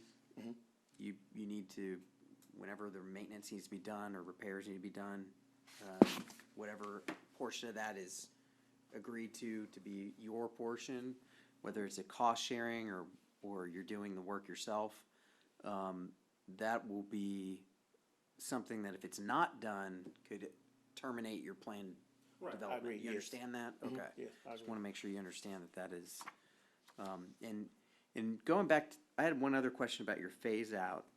Is that going to be like a gradual thing over 10 years, or do you expect to kind of go from fully operational to closing up shop at some point?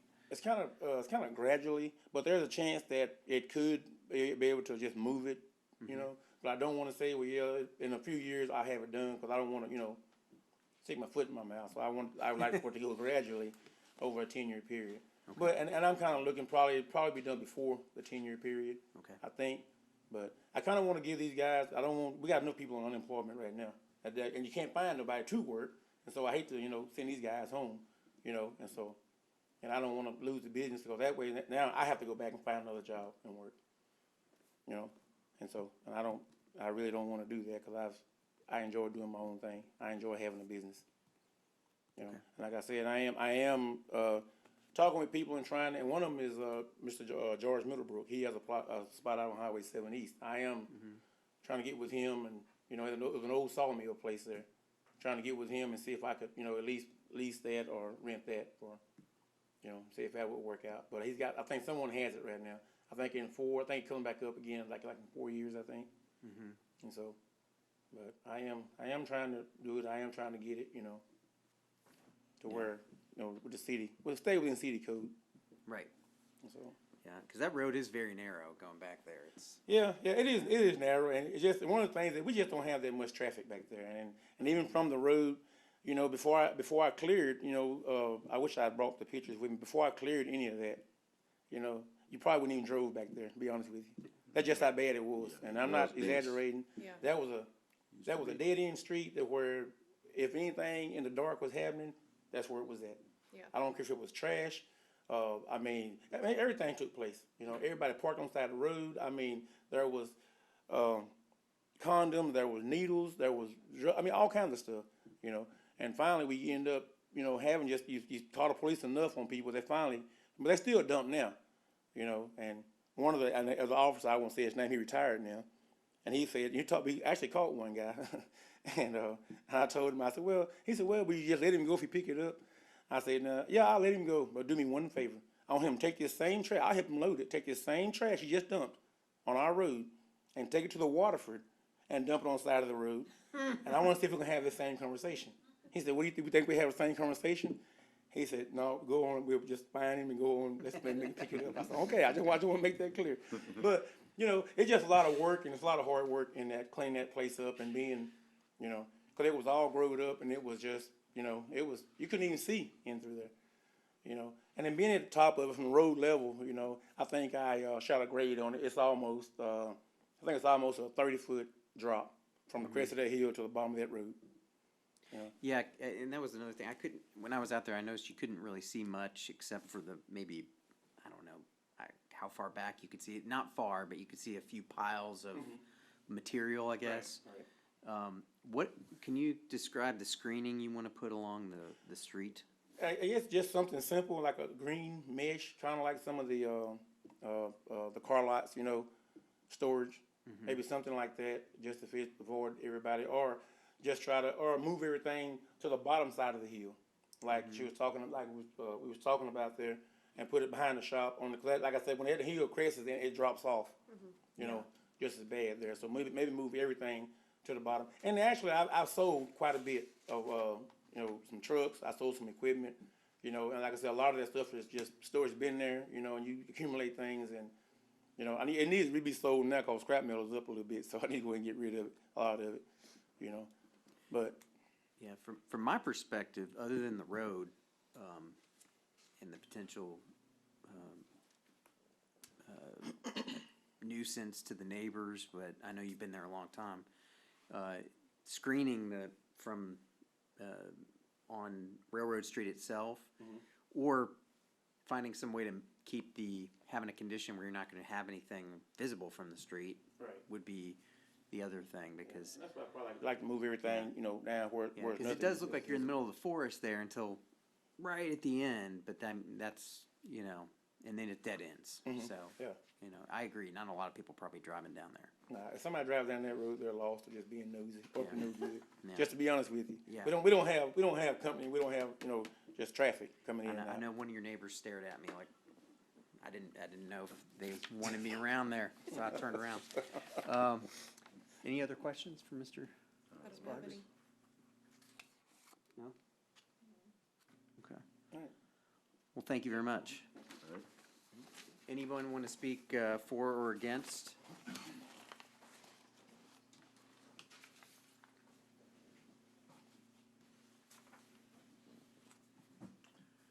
My name's David Connolly. I own the property at 2620 Railroad Street. And I know this is running long. And now this is, Helton said some things that have kind of been more reassuring about the enforceability, but I'm still gonna say that I oppose the plan as submitted, primarily because I don't believe the provision that is intended to resolve my primary complaint will be enforceable. That being the belly dump 18-wheelers leaving in the pre-dawn hours and making a loud noise as they pass over a section of uneven street almost directly in front of my house.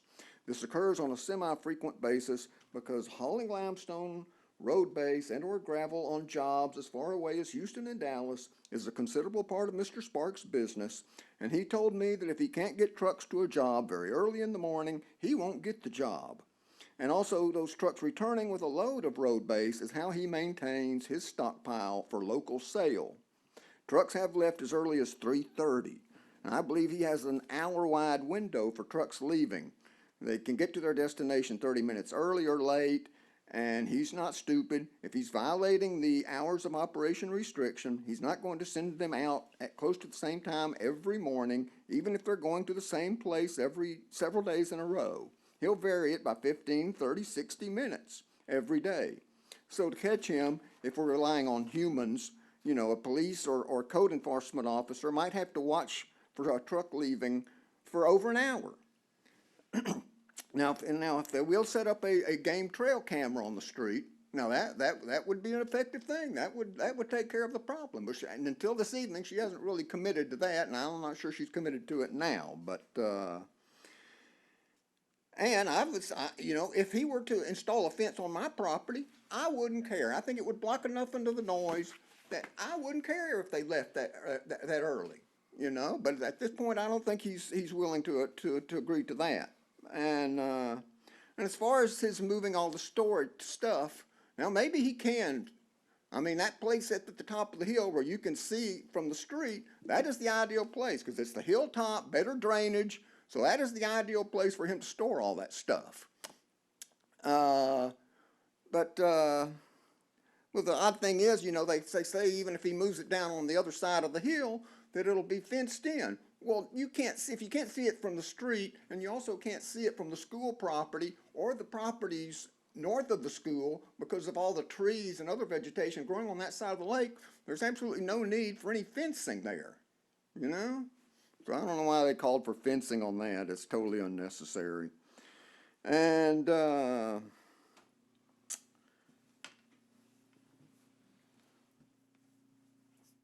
well, and in his, you know, I received a copy of what appears to be a kind of a verbatim copy of Mr. Sparks' application that I guess was submitted probably about 2 months ago. I'm not sure exactly what the date is, but in point 2, he said, quote, leaving wooded area and shrubs along the existing fence along Railroad Street and planting more shrubs along existing fence line to reduce visibility and let it grow back wild the way it was before cleaning it off. Now, well, you could say, well, since there's this plan hasn't been approved, he's not really bound by it or, you know, anything. But the fact of the matter is, over, you know, 2 to 4 weeks ago, he started mining fill dirt directly across the street from me, and he had a couple of trucks rolling at least 18 loads a day for almost 2 weeks, a massive hole. And I've got pictures if you want to see them. And so, I mean, it calls into question his commitment to adhering to any kind of agreement. If he says he's going to leave this area, you know, as is, and then just 2 or 3 weeks ago, he starts, and I mean, I could see the excavator slowly dropping where I could just, you know, I could just see a few feet at the top of it, and the excavator was continuing to dig as deep as it could. I could see that the excavator was still digging. I think there's a hole almost 15 feet deep where it was last digging. I mean, I think the cover's been up on the motor. I think the excavator broke down. But in any case, And I'm skeptical too of his agreement to maintain the road. I mean, because frequently what they do is they patch small potholes. And the way to patch small potholes is with hot asphalt. I mean, and there's just a few. I mean, it's kind of not practical for him to go to the asphalt company and get a 5-gallon bucket or what, you know, because it wouldn't take much more than that to patch small potholes. But, you know, that's what it would, you know, if he's going to do it right, he's got to go get some hot asphalt. So, I mean, if he were to just like do the mowing or something, well, that would be some considerable contribution that would, you know, would count for something. But, and I would just also, you know, and he also says, I think sort of somewhat deceitfully in his application, that the large piles of dirt have been removed from the south end of the property. And he did remove one very large pile, but he's still, it's today, there are several small piles, you know, that dumped from like, you know, a regular, you know, so, you know, I'd like a timetable on all that stuff being moved, like, if the city council approves it, like within a month. I think there should be nothing visible from Railroad Street, or he should have to put up a fence all the way along, I estimate 325 feet to obscure if he's still got, you know, material and equipment in sight from Railroad Street. You know, I mean, I don't know what else to say except, you know, if it's approved and then he's violating it, I'm going to be a thorn in y'all's behind, and you and the city council. I'll be every meeting. I'll be there for the open forum. And any questions? Mr. Connolly, thank you for your comments. You mentioned that one of the big issues is the belly dump trucks going over a bump in the road, and I think I recall that. There looks like I don't know if it was caused by a tree or it's by a tree, I think, on the road there, and it kind of is a little hump. Yeah. Is that something that could be eliminated? I don't think so. I think the only way to, you know, because they can't level out hot asphalt like you do with concrete. I think really practically the only way they could really do it is they'd have to completely remove about 40 or 50 feet of street, and they'd have to bring in that huge machine that paves the street. They have to grade it. That's the only way you would get it back to nice, smooth, level, even street. I mean, they've patched it twice with hot asphalt. They've patched it twice. Mr. Sparks put some gravel down on it once, and some fairly large gravel that included probably about 5% ground up marble and bricks and granite. But it was too large. And you know how the noise when you drive over gravel, that noise you get? So whatever noise was reduced from the suspension or of the trucks, you got more noise from all those wheels grinding on that gravel.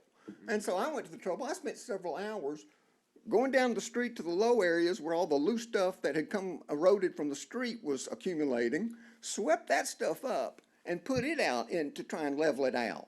And that's what but then we get a hard rain and that stuff would wash out, and that was, one of the things, the frustrations that drove me along with, like I say, as some of you may or may not know, I was aware that he was in negotiation with the neighbor Thurman to buy his property and start mining fill dirt off of it.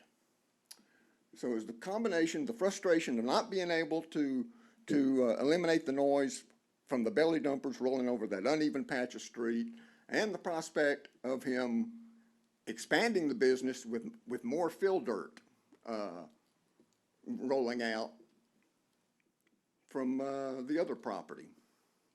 Okay. So, Mr. Connolly, you said that you would be okay if everything was not in visible sight. Is that correct? Well, if it's over because there would be less noise that way too. If it's on down the hill, there'd be less noise. If he were to plant some shrubbery up there, that would also help mitigate the noise. That's if he were to plant something, a pretty thick hedge of shrubbery of some sort, photinias or something, well, that would help whatever noise is still managing to come over the hill. Sure. But certainly I think, either putting up a fence or getting that stuff where it's out of sight ought to be a hard condition. Yeah, and, you know, Lena did mention that it is absolutely required for contractor yards that they do have that fence. You know, he did address the fact that he would put up a green fence or some type of simple fence. You know, did you have any comment to that? Did you have any questions for that in terms of, Well, only, you know, what's the timetable? yeah. I think, And Elena, if that comes back to us in this plan development use, is there a timetable for implementation? So when we come back for the development plan, we'll be looking for site plan construction for the plantings and the fence, and it'll be immediate. So within 30 days of approval, we'll be looking for submission of those, that PD site plan. Now, that's a public hearing too, so we have to notify for it, we have to advertise. Mr. Conley will get a letter notifying him that, hey, we're gonna have a meeting to approve this final construction plan. And so, but we'll be looking for submission as soon as possible after the approval. I'll just also say, you know, I'm just disappointed, you know, that his zone change request was denied, and now he's getting 4 years to continue operation, more or less, except for the restriction on the early morning, you know, departures. He's continuing operation just as he had for another 4 years. He gets 4 drivers, 5 including himself, and before there's any significant reduction in his operation. And then it's only reduced slightly for another 3 years. So, and like as I've pointed out in some, you know, pasture, and I just recently found this out, pasture rents for $15, $20 an acre. John Mass told me 10, 15 an acre. Stanley Jones said, now more like 15, 20. 2 men who've probably raised as much or more cattle than anybody else in the county. They ought to know, $15, $20 an acre. So surely if he goes out and looks, he can find somebody with, you know, that's willing, that he could pay 5, 10 times that amount for 2 or 3 acres. And maybe put down a security deposit, $1,000, $2,000 to ensure that he restores it to its present condition when he vacates it. You know, but I don't know. He says he's looked, can't find anything, but it's, I mean, it's already, you know, I just kind of figured he's really just kind of counted on the city, you know, allowing him to continue, which is, appears they are. Well, I will say this, and I don't know, Mr. Mills and I were here last time this came up, I think. Yes. And one of the main reasons it got denied, I think, was because it was gonna be a permanent zoning change, and we didn't think that that was appropriate. Yeah. That was, I think, my recollection. So now it's just like a, you know, Now 8 it's to 10 temporary year, and- 8 to 10 year zone change. Well, yeah, or really, it's as long as the conditions are met, the zoning change is there. But But it's still heavy trucks rolling in and out every day on that street, you know, and I'll point out that, you know, now he may not remember it, but several years ago after he had it timber cut, I told him I'd go down there, you know, there's that sharp bend where you can't really see. I've had a close call with one of the dump trucks in that sharp bend. Now you know, he should go in there and cut out that undergrowth where you can see what's coming. And I offered once to go in there and do that. I told him I can probably go down there and cut out undergrowth for, you know, $15, $25, you know, probably $20, $25. who else, do you have neighbors that live next to you on your side of the road? Well, only towards the end, Thurman. Okay. And he's not actually the property owner. His sister is the sole Okay.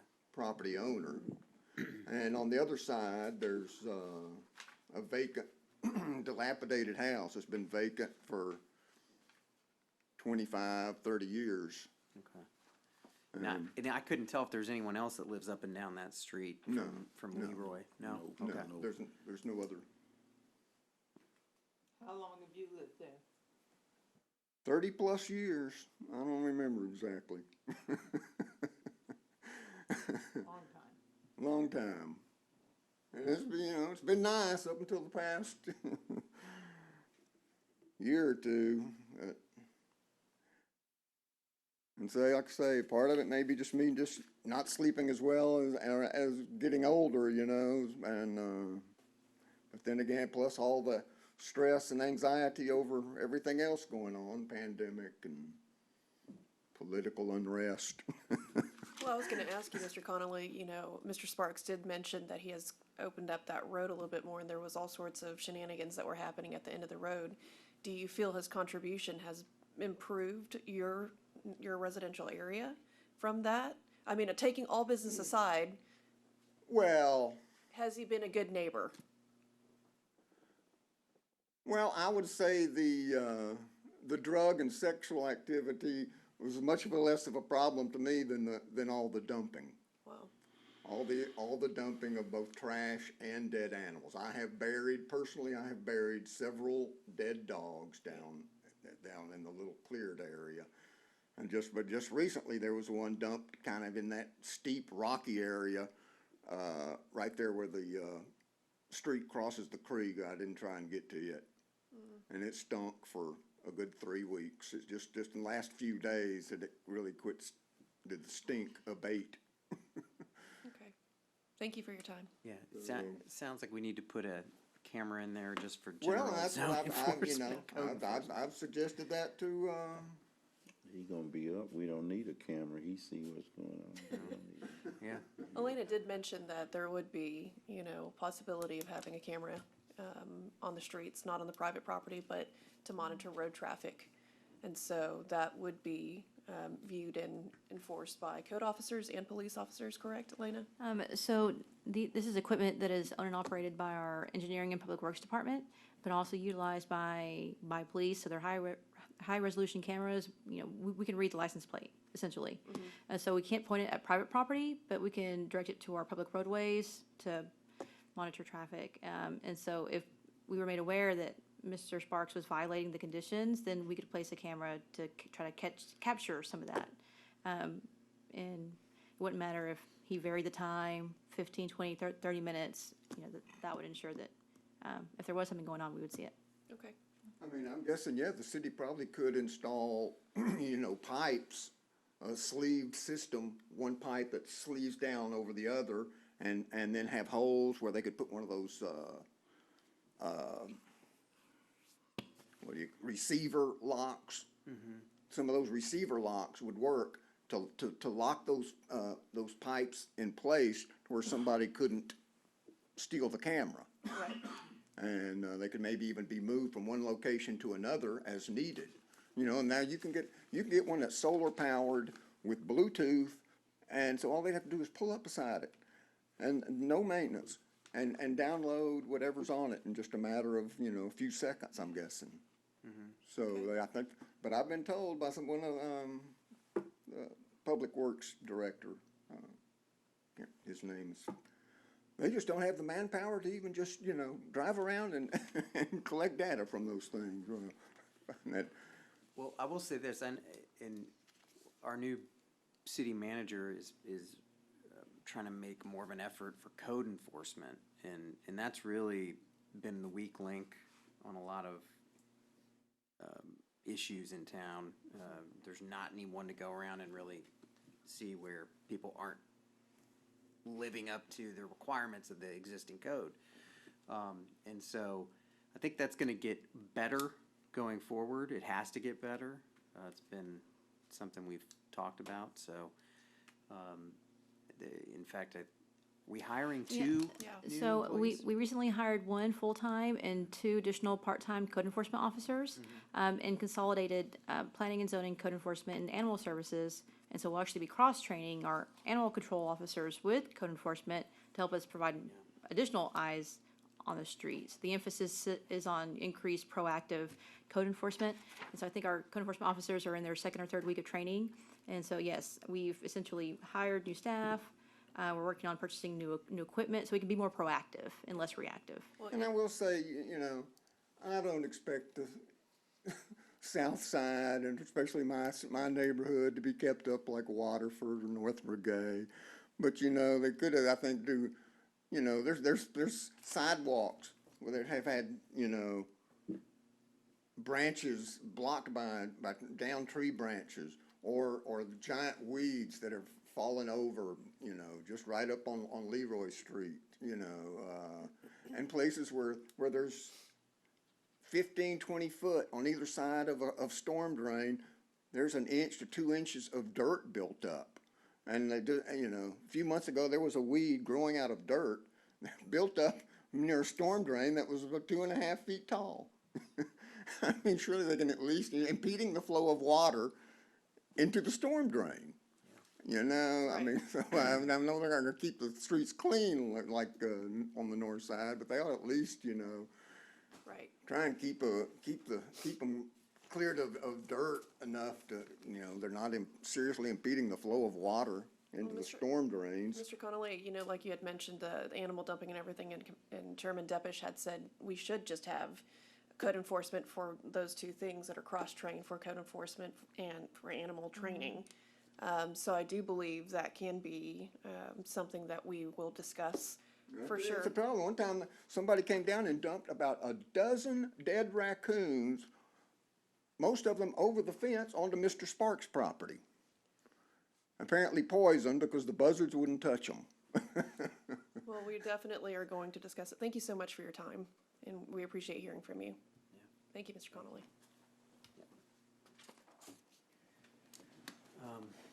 Any other comments, either for or against?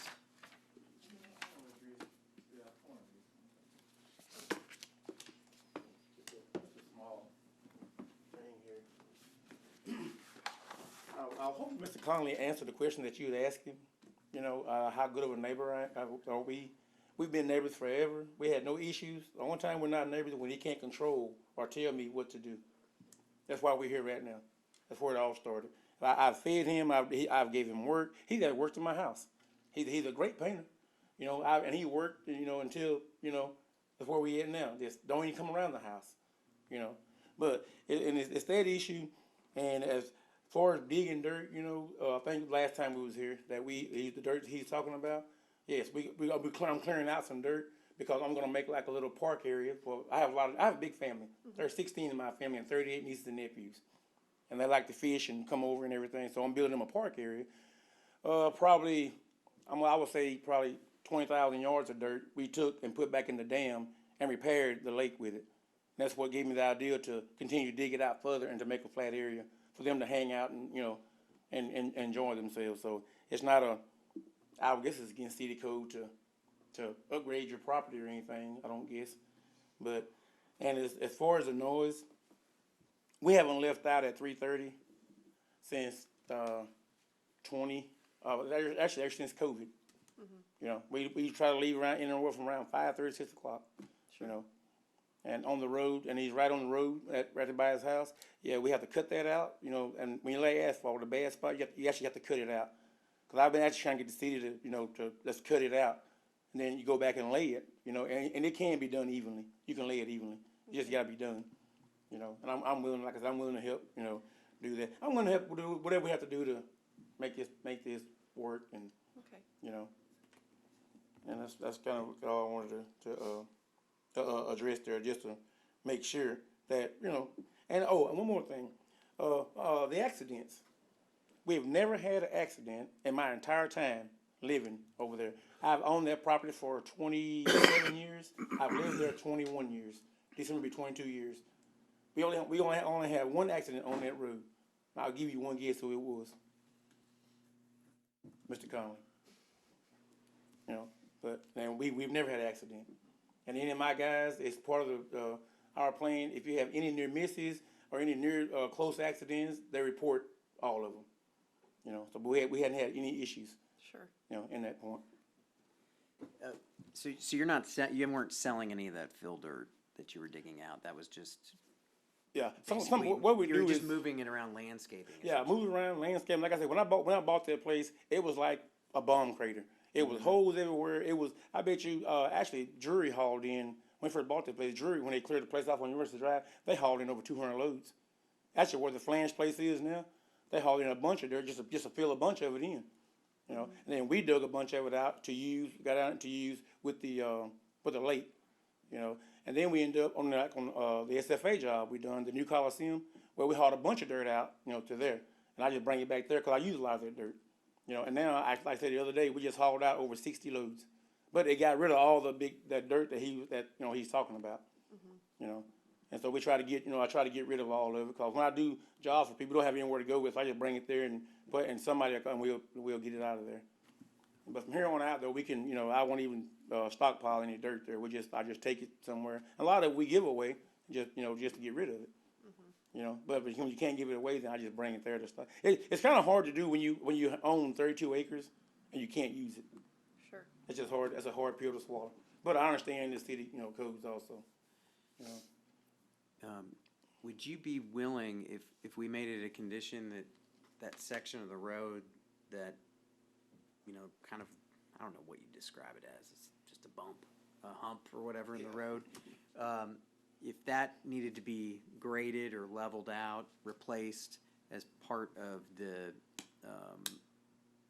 conditions of approving the district as kind of the first part of the road maintenance, would that be something you'd be willing to do? Yeah, that's not a problem at all. Okay. I can, I don't know where the bricks come from. He was talking about, you don't put bricks in a hole like that. You either put limestone base or you put what we call reject asphalt. Yeah, you're in the business of it. Yes. We don't put bricks in a hole. But we can put that in there. And what that is too is it's like a wet spot there in the road. It has always been there. Right, yeah. You It know. looks like there's like a little creek or something that runs through Yeah, there. and water runs under the ground. Like when we got that great rain here a while back, Can't stop those. and yeah, you're right. You can't stop them. Yeah, you can't stop it. They All you can do is always just come continue to back. maintain and fix it, and you can't stop it. And we've been doing that, and it will last a lot longer. If you just cut it out and then redo it, but over time you're gonna have to recut. You're gonna cut it out and redo it again. Whether if you got a car or a truck on it, when the ground gives way up under a little bit, with water underground spring, the whole place there is underground springs. When we repaired the dam to the lake, we cut that lake 33 feet deep, to fix the dam. And within less than 2 months, before we got the rain, it was running over the dam. So I actually want to put a pier in, but didn't have time. Wow. So and it's spring fed, all the way around, Yeah. so. But water on the hillside, water runs, it injects in from everywhere. So when we get a big rain and everything, water comes from all over, on that hillside. So. Thank Did- you. Yeah. Yeah, no, go ahead. I did want to say one more thing, and I know this has nothing to do with the actual planning and zoning for this, but, the contentiousness between neighbors when it comes to these types of things, it's common to feel overwhelmed, and especially if it's affecting your livelihood.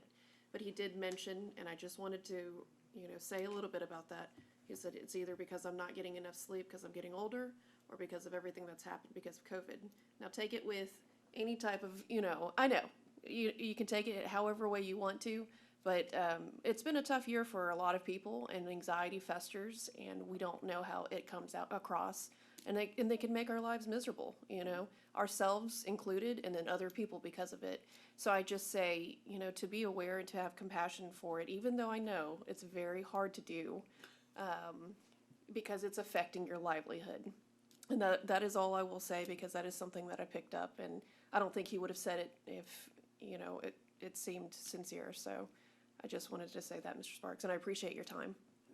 All right. Thank you. All right. Anything else? Thank you. Any other comments? No? Okay.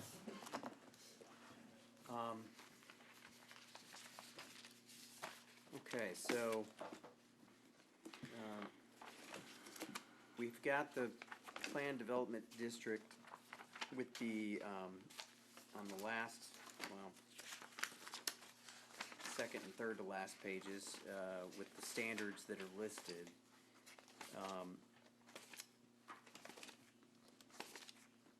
Gonna call for a motion either to approve or deny.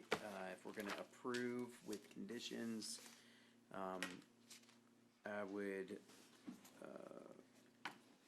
like any proposed conditions. Well, I'll tell you what. We just doing the concept plan. Just a Yep, concept Just a plan. concept plan.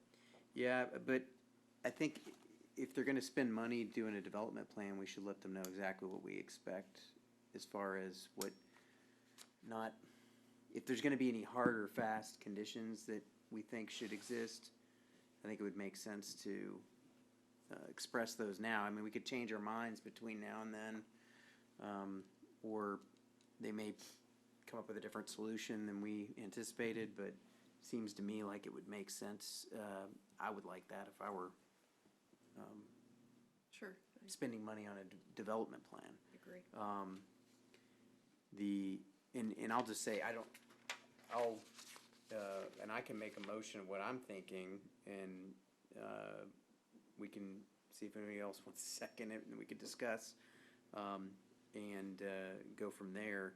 But my thought process is to approve the planned development district, but with some additional conditions as written. But as far as the road, I would like the roadway, specifically where the bump exists. Wish there was a better way to locate that, in front of Mr. Connolly's house, that could be graded and repaired in a way that would reduce the noise. And then along the roadway, that the screening would include shrubbery, but also a fence of sufficient height that would prevent you from seeing any activity on the property from the street. Okay. I have a question, Elena, on that. Shrubbery-wise, for ordinance, we only have a couple things that are listed correct that can be, that need to be enforced. So what are they? So for commercial activity, you're not actually required to screen from the street. There's commercial landscaping, that's more of an aesthetic requirement, but the screening requirement is from adjacent residential properties, not necessarily from the view of the street. So anything that you propose would be above and beyond what we require. Now, when we look at screening that's required for commercial development, typically the minimum standard is a 6-foot wooden fence. But because this is a PD, it's very flexible. So you could propose a condition that's similar to what Mr. Sparks mentioned earlier, the green mesh that had a certain percentage of opacity. We've seen that get approved as an alternative defense material through variances. It's kind of like what you see with like tennis courts or recreational facilities, where it's like a mesh. It's hard to see through, but it's not a solid wood fence. It still allows air and things to come through, so it's still breathable in that way. But it's the commission could impose a condition that the fence is, consistent with our screening requirements, so that it's a wooden fence. There's a lot of flexibility with the PD. So, And I'll just clarify, I was thinking like the mesh fence. I don't know what height it needs to be, but At least 6 feet. yeah, at least 6 feet. It seems like that would be better than vegetation, which may or may not live depending on whether or not it Yeah, rains. and I think you can do both, and That's around the, just on the, The perimeter on the Well- outskirts of the neighborhood. like Well, here. along Railroad Here, I'll Street. show you. Like right here, right around the road, that area, which is basically just across the street from Mr. Oh, Connolly's it's house. blocking is, okay. blocking. screen it from Mr. Collins' house. Yeah, because it was a lot of noise. I think he was like screen, his concerns were screen Yeah, and Probably won't noise. make any difference as far as the noise. Yeah, well, it would help a little. it would help a little bit. Yeah. Okay. You want to make that motion, Dennis? Sure.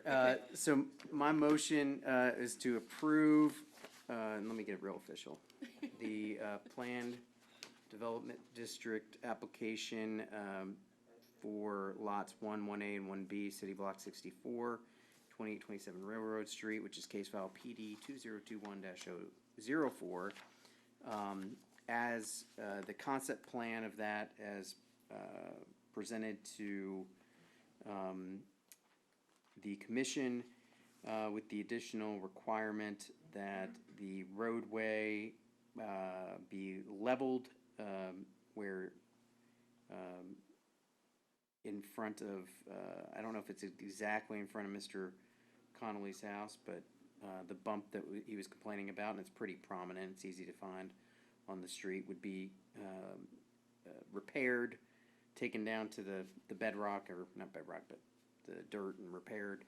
And then additional mesh fence of at least 6 feet would be, part of the plan would be that it would be installed along the southern road boundary so that the adjacent residential properties would have additional screening, no matter what time of year it is, or if the foliage is, if we're in a drought or whatever's happening with foliage.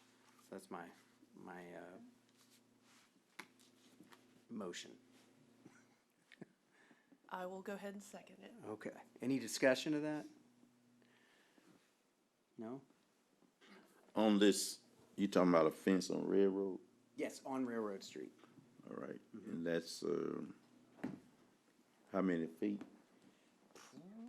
That's a Good question. I know the guy was saying it was 350 feet or more. It might be. We don't have a Do you know, Mr. Sparks? scale in there? I'm looking at 300 feet in that. Yeah, I mean, it's probably a pretty good guess. Yeah. Here's a I would like to, scale. basically, I think when you're on the site there, it's pretty obvious that there's this area where like the trees kind of, and the foliage kind of breaks down on his side of the road and then it opens up. And I think that's where the screening would start. Fence where the open part is. The length of that property line along Railroad Street is much greater than 300 feet. It's probably closer to 1,000 or a couple thousand feet. Yeah. And so We if would you're only- wanting it to screen just the portion of Yeah. Mr. Conley's house or where the residential homes are, we can modify the language to where it's, Yeah, my intent was to screen just across basically from the From Mr. homes. Conley's house. yeah, so what you the condition could be to provide fencing along the frontage immediately, across from 2620 and 2804 to cover both of those residences. Yeah. So that way you're not screening the entire portion of the property, No, just the, no. It's about 400. that's still gonna be about 1,000 feet. Yeah. Yeah, we don't need to do, quarter mile.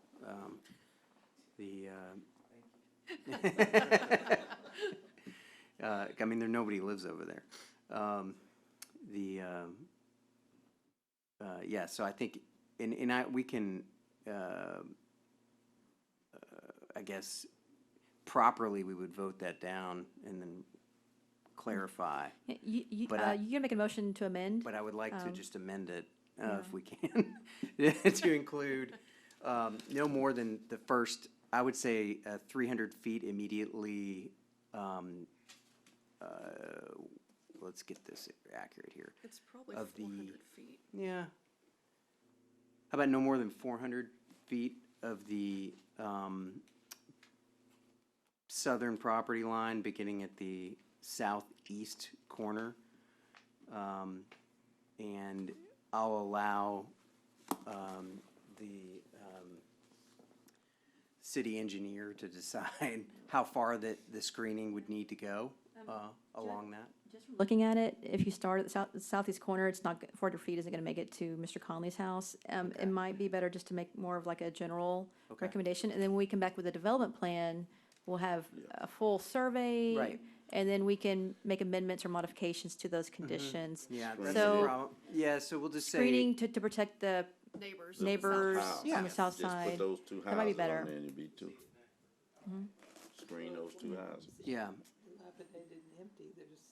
yeah, and unless they're vacant, I guess, but yeah, we would just want an additional fence screening along that southern boundary where it, at least across from neighboring property owners Yeah, the- who are residents there.